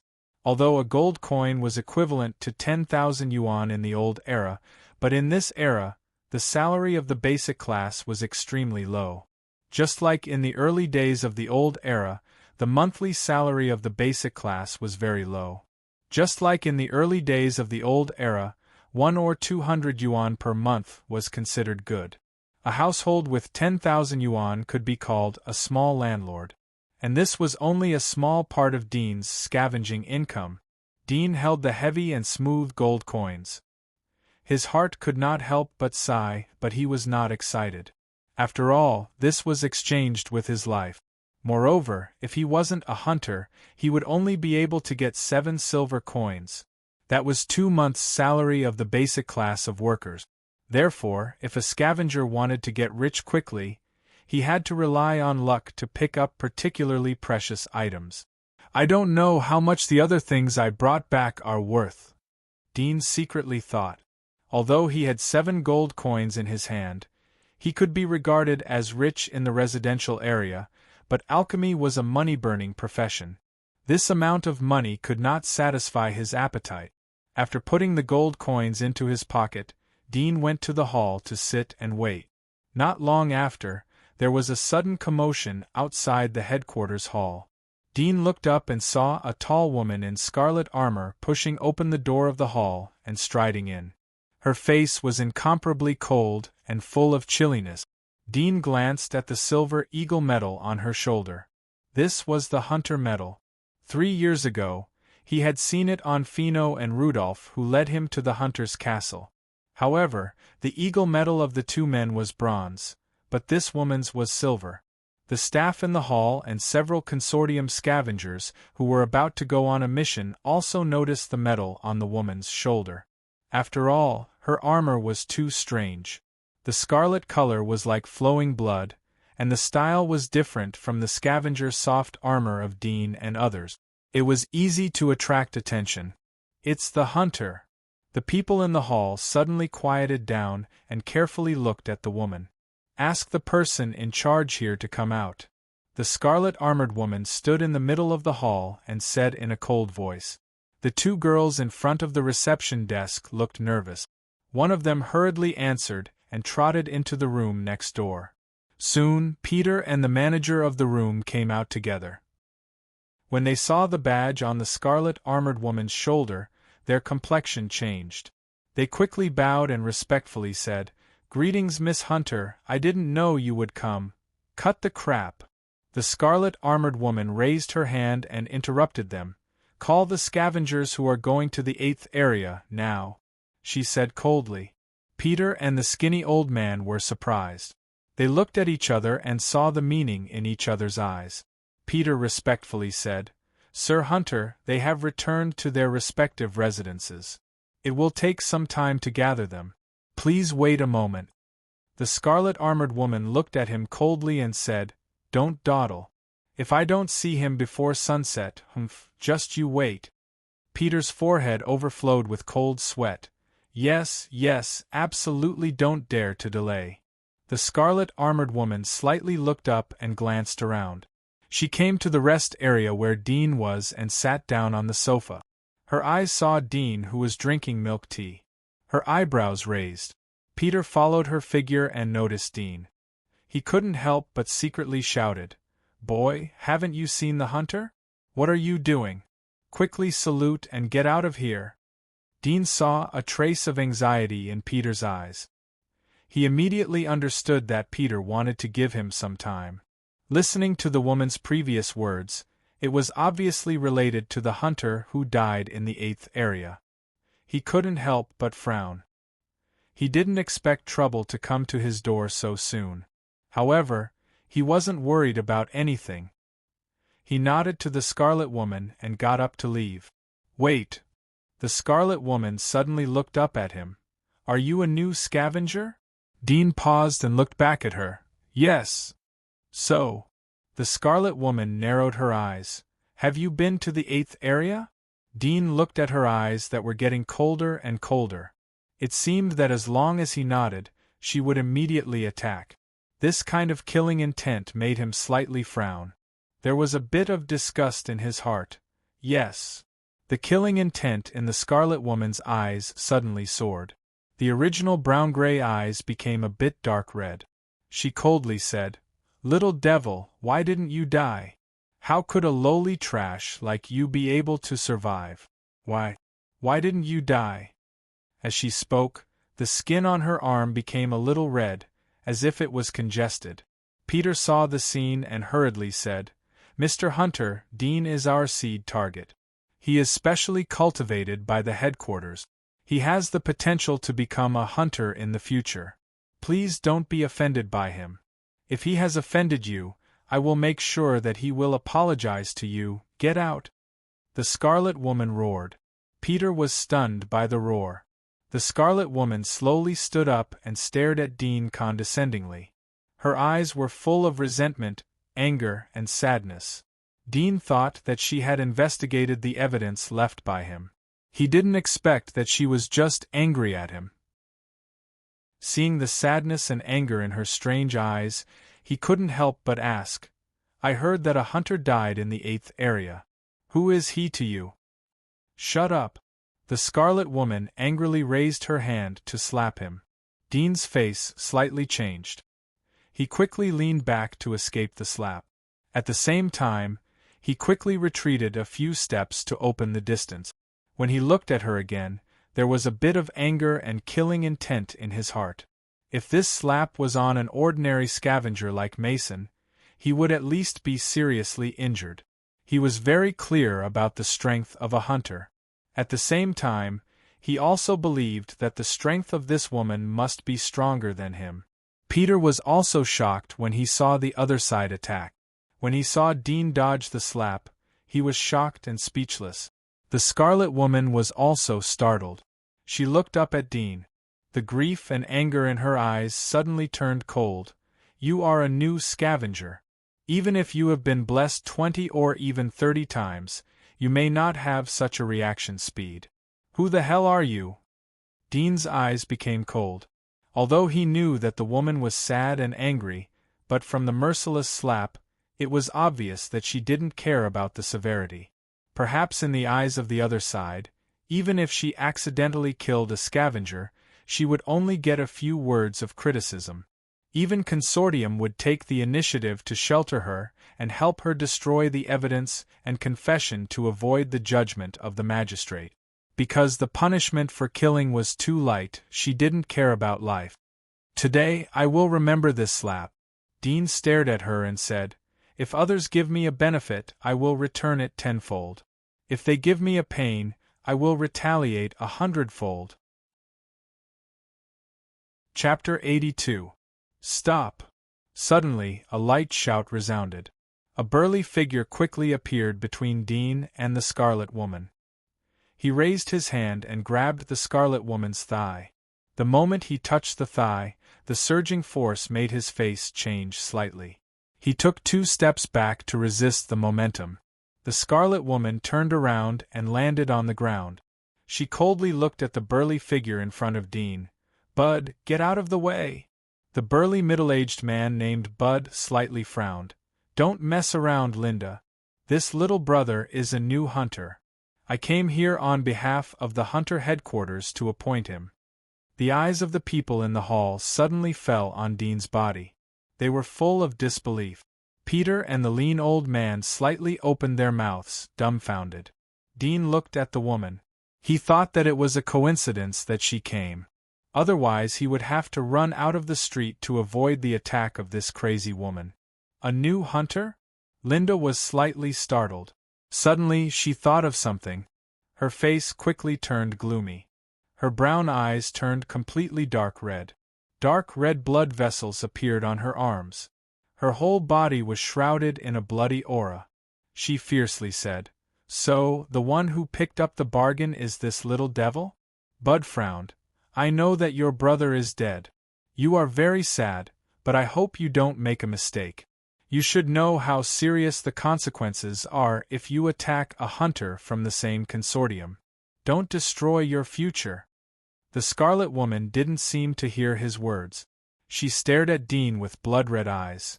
Did you watch my brother being eaten by a monster? Why didn't you get eaten? Why? You are just a scavenger. What qualifications do you have to have magic marks? Dean looked at her indifferently and didn't speak. The Scarlet Woman stared at him. After a while, the killing intent on her face suddenly disappeared little by little, and the dark red veins on her arms gradually disappeared into her skin. She licked her lips and said, Little thing, you just said that you will take revenge on me 100-fold, right? Bud was relieved when he saw her restrain her killing intent. If the other party recklessly rushed over, he may not be able to stop her. He immediately turned to Dean. Your name is Dean, right? Apologize to Linda and this matter will be over. In the future, both of you will still be partners in the mission. It's just a misunderstanding. Why make it unpleasant? Dean frowned. His intuition told him that this woman would never give up. But considering the consequences, he temporarily held back his killing intent. Even if he apologized, it was impossible to let this matter pass. Most importantly, why should he apologize? Just because your brother is dead, you can vent your anger on others? Even if it was revenge, it was your younger brother who took the initiative to harm others. Could it be that others were not allowed to retaliate? Don't apologize, little thing. Didn't you say that you want to retaliate against me? I welcome it. The Scarlet Woman, Linda, said in a feminine tone. Dean's face was cold as he indifferently said, Really? I didn't expect that the hunter who was eaten was your brother. No wonder you are so angry. I can understand. After all, his death was very ugly and miserable. Linda's eyes suddenly became cold. Her fingers clenched into fists. Her knuckles made cracking sounds, but she finally loosened her hands. She left the hall without looking back. She quickly disappeared from everyone's sight. Bud smiled and looked back at Dean. Little brother, you are really good. You are overpraising me. Compared to her, I am still too far away. After all, she used her hands, but I could only use my mouth. Dean calmly said. Bud sighed. Don't blame her. Her parents died early, so she and her brother were dependent on each other. Who knew that her brother would die? Her emotional disorder is normal. Dean looked at him strangely. There are many orphans in the world. Do you think you can vent your anger on innocent people just because your loved ones died? Her brother was eaten by a monster. She didn't vent her anger on the monsters, but on us, the weak scavengers. Isn't the life of a scavenger important? Just because their status is not as high as hers, they can be bullied and humiliated? Moreover, after being bullied and humiliated, do you want to understand her? Sympathize with her? Bud was startled. He was speechless. Forget it. Bud slightly shook his head. He didn't continue to talk about this issue. There was a trace of smile on his face. You are not a scavenger. I am here at the request of the headquarters to appoint you as a hunter and award you a medal. Dean nodded slightly and no longer said anything. But in his heart, he secretly remembered this woman. This matter wouldn't end here. There were the rules of the consortium. This woman may not harm him on the surface, but she would secretly trip him up. Instead of waiting for others to take the initiative to find trouble, it was better to take the initiative to attack. This is the hunter contract. After signing it, you will be an official hunter of the consortium. Bud pulled out a document from his bag and handed it to Dean. Dean temporarily put away the plan in his mind and carefully read the hunter contract. It was roughly the same as the scavenger contract. The only difference was the proportion of shares and the implementation of tasks. There were also various benefits. The hunter would get a free house in the commercial district of the consortium as well as a property certificate. However, the property certificate didn't have inheritance rights. In other words, when the hunter died, the house would return to the hands of the consortium. In addition, the hunter would get 10 God's blessings every month. As a seed target, he only got 1 per month. But now the treatment of God's blessings was 10 times better. As for other aspects of treatment, it was even more amazing. The hunter could enjoy a 30% discount in all the industries under the consortium. It was equivalent to a VIP level of preferential treatment. The industries of the Melon Consortium involved coal mining, real estate, hotels, slaves, transportation, and so on. Each of these industries had a large number of chain stores. Therefore, this 30% discount was by no means a small benefit. Dean read the contract one by one. After sweeping through the benefits, he looked at other restrictive clauses. After determining that there were no unbearable clauses, he signed his name. This is your hunter medal.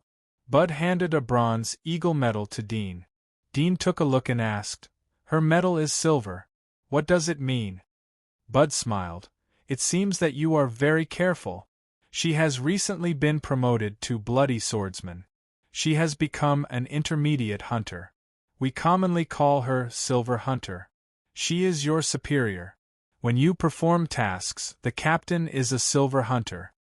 Dean slightly frowned. It would be very dangerous if he was assigned to the same team as this woman during the next task. This is the Hunter's Handbook.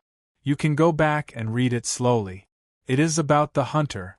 But remember not to show it to other non-hunter personnel. In addition, if you lose your medal, be sure to find the headquarters and apply for it. Bud handed out a small booklet. Chapter 83. You have just been appointed. You have 7 days to adjust and rest. Bud smiled and said, After 7 days, you will go to the headquarters to report. Although you have hunter magic marks, but you are still lacking in other aspects. Hunters have different positions. The specifics are written here. You can go back and think about it. Dean thought of the bloody swordsman he had mentioned before. He nodded. I know. In addition, it is recommended that you live in the commercial district. Hunters are not scavengers. Sometimes there will be an emergency gathering. Efficiency is the most important. For example, if a monster is detected in a certain area, you need to be dispatched immediately to prevent the monster from running away. So hunters are usually on standby in the commercial district. Dean understood and nodded. The air and radiation content in the commercial district were better than the residential district. Even if Bud didn't mention it, he would have moved here. This time he brought Jura and her husband to live together with him. It was also a way to repay their adoption. If there is nothing else, I'll go first. Bud laughed. Dudian watched him leave the hall. He looked at the booklet and medal in his hand. As for the hunter armor, he should report to the headquarters after 7 days. So he wasn't in a hurry to collect it. At this time, Peter and the skinny old man cautiously approached Dean. They looked at the genuine hunter medal in Dean's hand. They couldn't believe it. However, the two of them were able to sit in this position. Their eyesight was extremely keen. They had guessed the general reason from the previous conversation and performance between Bud and Linda. Dean. Peter's face was somewhat unnatural as he smiled. I didn't expect you to be a hunter. Congratulations. Congratulations. The skinny old man also congratulated him. Dean smiled. It's all because of your training. I won't forget the care you have given me. Not at all. Peter quickly waved his hand. It's what we should do. It's your own efforts that have made you. I thought that in a few years you might have the opportunity to become a hunter. I didn't expect that in the blink of an eye you would have the bronze medal in your hand. As expected of a seed candidate. Impressive, impressive. The skinny old man echoed. Dean felt a bit unnatural as he was praised by them. He knew that his identity had changed, so he didn't take the initiative to say that they didn't need to be too polite. On the contrary, it would make him look superior. At the same time, he realized the terrible changes in the system. This was a change that went deep into the bone marrow. He secretly sighed in his heart. He had seen the cruelty outside the giant wall. It was very difficult for him to integrate into the consortium or other ordinary work system. This was why he didn't want to bow his head in front of that woman. Instead, he bluntly expressed his inner anger. First, he knew that bowing his head was useless. Second, he didn't want to. Anyone who had seen the fragility of life and the possibility of dying in the middle of a mission at any time would not be willing to tolerate the humiliation of others. Perhaps this was the reason why hunters had such a strong character and hostility. I still have something to do. I'll take my leave first. Dudian looked at Peter and the old man. I'll come back when I have time. I have 3 good brothers, so I'll have to trouble you two to take care of them. Leave it to me. Peter smiled. Dean nodded slightly and left the hall after saying goodbye to them. Peter and the old man looked at each other and sighed with emotion. Other people in the hall were envious and jealous. They knew that Dean would live in a world that they couldn't touch. It's time to go back. Outside the headquarters hall, Dean called a consortium carriage and went to the residential area. On the way, he sat in the carriage and flipped through the thin booklet in his hand. He saw that the information inside was divided into several chapters. The first chapter was about the purpose and responsibility of the hunters. Dean naturally knew that it was to hunt the monsters outside the giant wall. The second chapter was about the types of hunters. There are a total of 4 professions, namely knight, warrior, thief, and hunter. 4 positions are responsible for different work. Hunters pay attention to team action. Whether it is the efficiency of hunting monsters or the degree of safety, they are maximized. Knight and warrior are responsible for attracting the monsters in the front. Thief is responsible for scouting the surrounding environment. Hunter is responsible for long-range attack. Dean sighed in his heart. This is like modern war. There are infantry who are responsible for the front row firepower output and attracting the enemy. There are Air Force surprise attacks and artillery long-range attack.